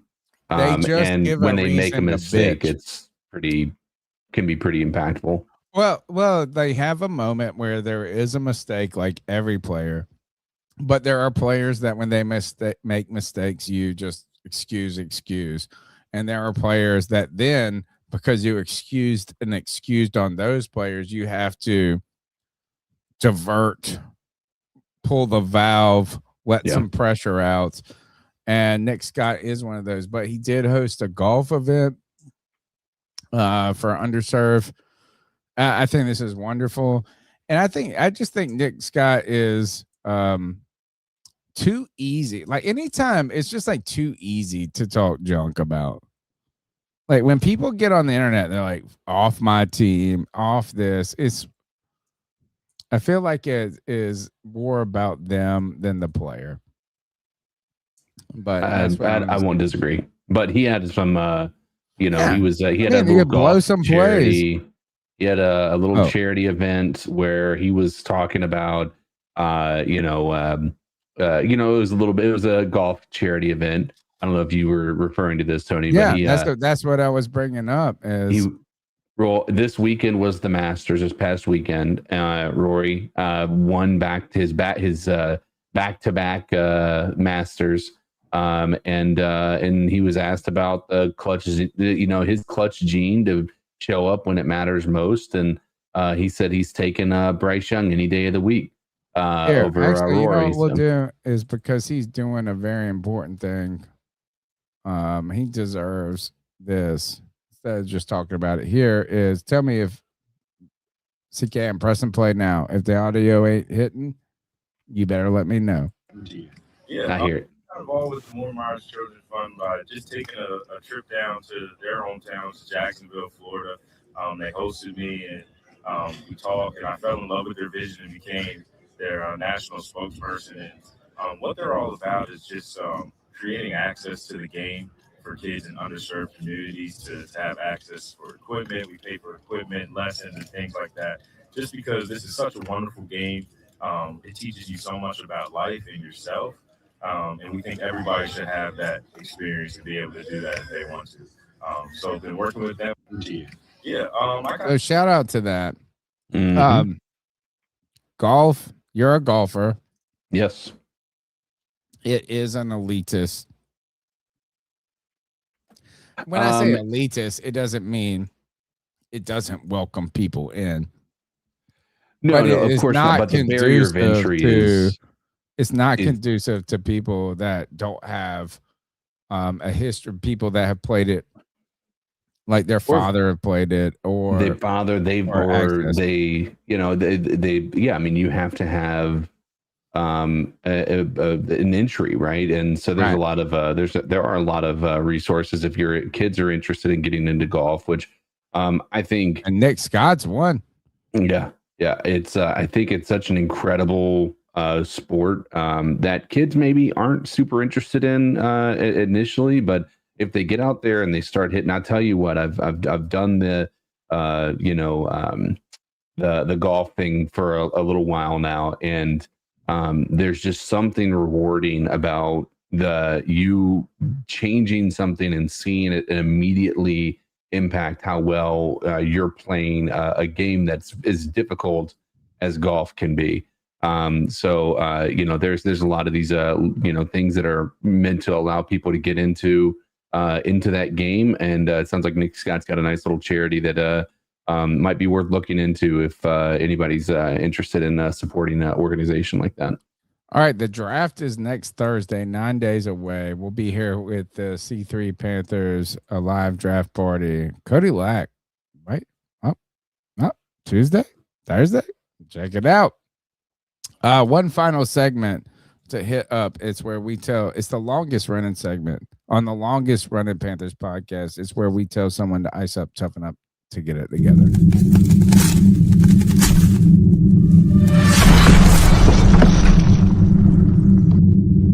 Ice up, son. Ice up. It's our homage to Steve Smith, where we tell someone to ice up, toughen up to get it together. Everyone is in fair game, family, friends, ourselves, politics. This is the one time we allow, I won't say allow, we can do whatever the hell we want on our own podcast. If we want to talk about what we want to talk about, we will.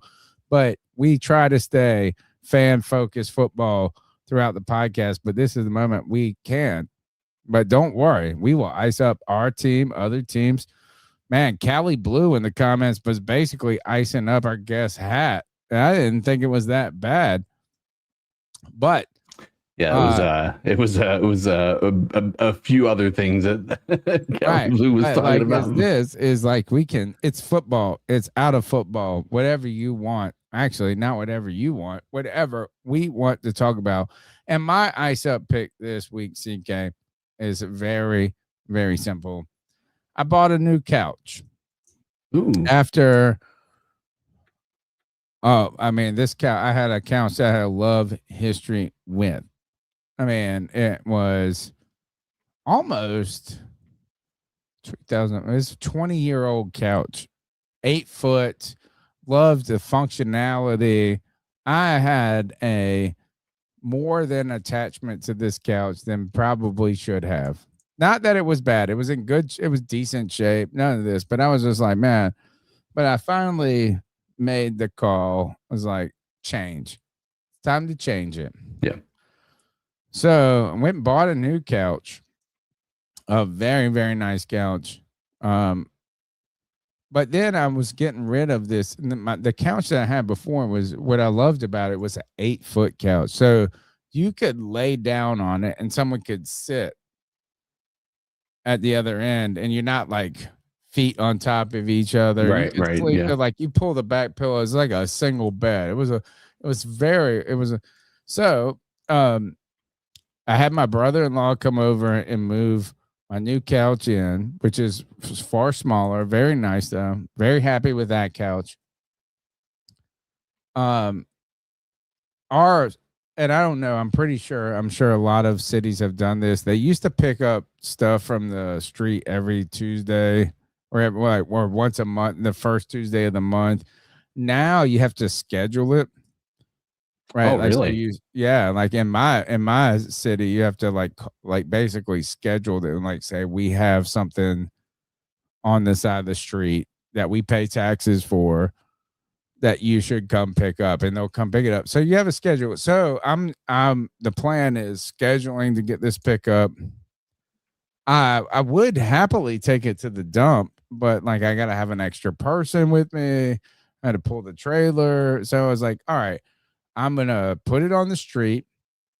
I'm gonna schedule the appointment for pickup, but this couch is in decent shape, right? So I just put it up on Facebook Marketplace and I put free. Like, I mean, like if you want it, you can come get it. Put a sign, free. No problem, right? Worst case scenario, I have to schedule an appointment for my taxes to be not optimized, validated or whatever. Right. Anyway, so I put this up and I don't even know where it went wrong. I had one person say, "Oh, I'll come get it." I was like, "Well, come get it. No problem." I don't even think it was them. So I come home the next day. I mean, we're talking 10 hours from I put it out on the street. Somebody did come by, but they just took the bottom cushions. Like, why? So now I can't even give it to someone. They just took the big cushions off the bottom. And I want to know, are they turning them into dog beds? Are they pulling the stuffing out? Like, what the hell? Why would you just take the bottom cushions, which is fine in one way, but now I can't give it to somebody for free at all because it's missing the bottom cushions. Why would you come and take? So now, next time I list it on anything for free is in entirety. If you take partial of it, you're stealing. They stole something very valuable off of a very less value, like of a thing that didn't have a lot of value. That's all my. Yeah, they made something that had not a lot of value have valueless value at that point in time. Yeah, I'll double on that ice up. It's not even just that. Anything Facebook Marketplace, dude. The amount of people that will message, "Is this available?" and then you respond and they never say another word to you it's so unreal the amount of times that's happened to me already with just trying to sell a few things. So yeah, I'm icing up the people on Facebook Marketplace that do not respond, but will show interest in something, but then just fall off the face of the earth. What were you about to say, Tony? No, I was just going to say, well, partially Facebook is a problem because they promote that "Are you interested?" button. Yeah. And like they should just make it more of a conversation, this and that. But tough work out there. Yeah. And I've bought a lot of cool things off of Facebook Marketplace too.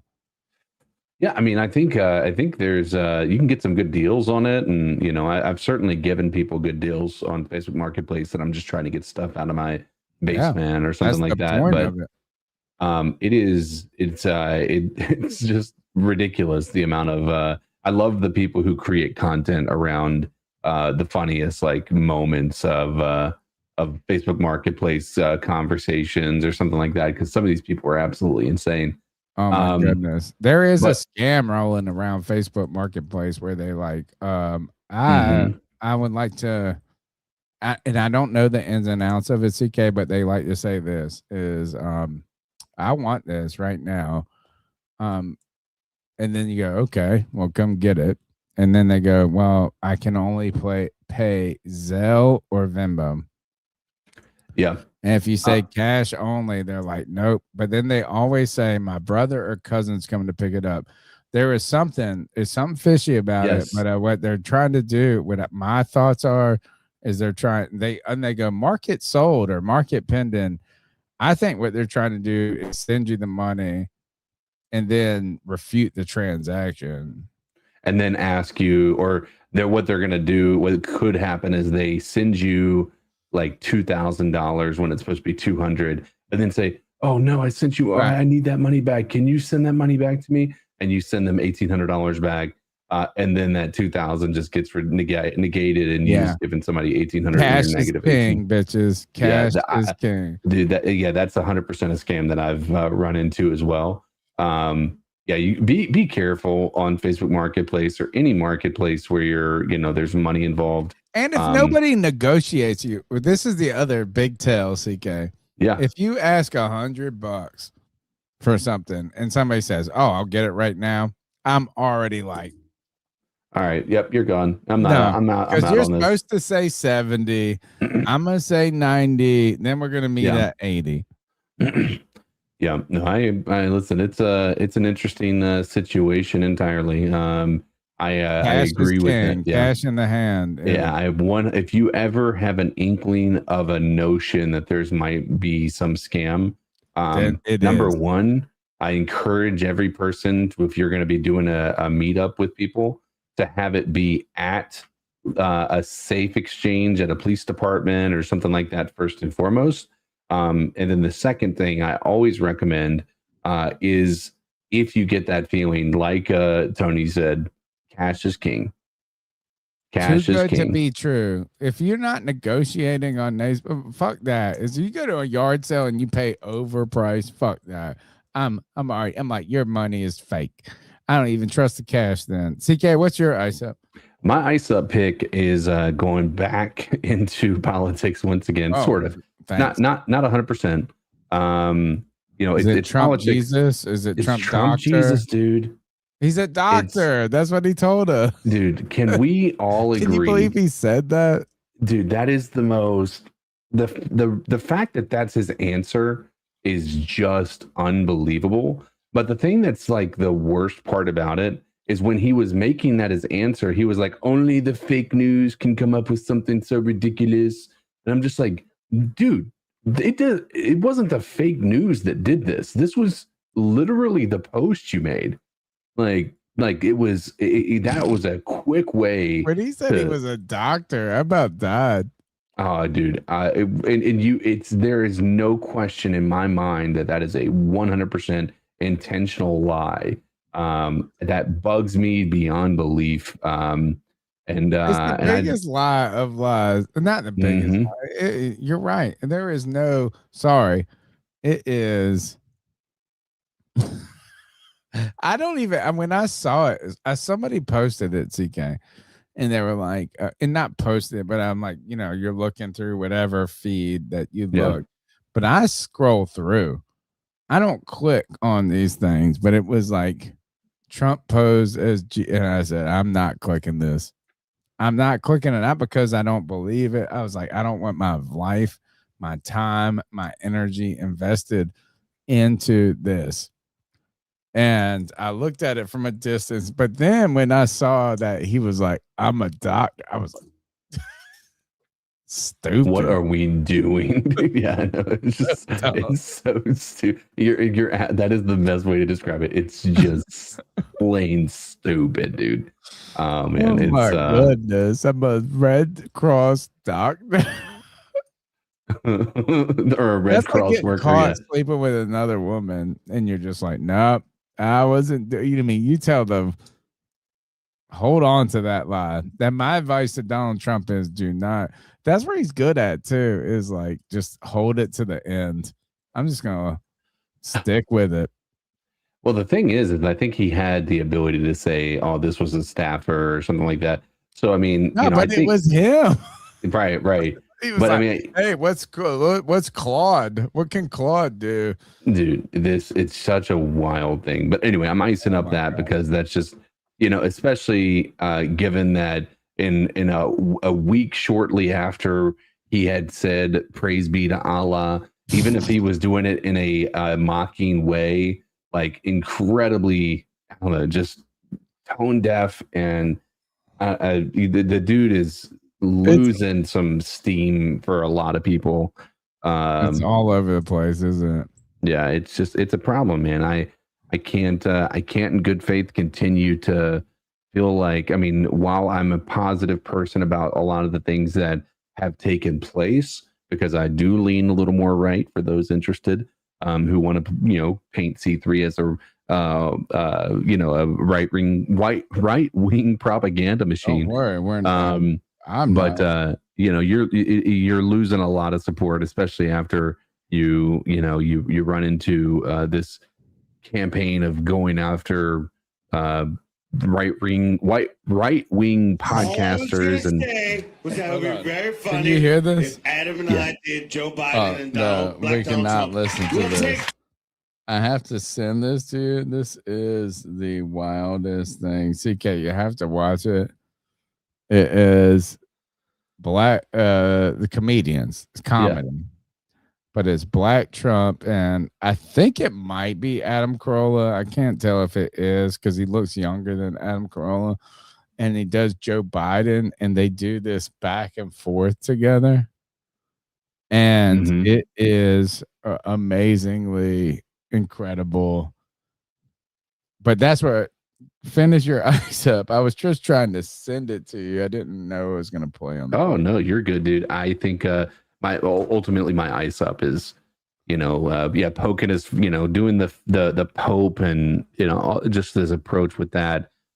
I'm icing up Donald Trump in this current arc that he's on, because right now I think that he is losing a lot more support than he could ever imagine, based on just the stupid behavior and rhetoric that he is kind of spewing.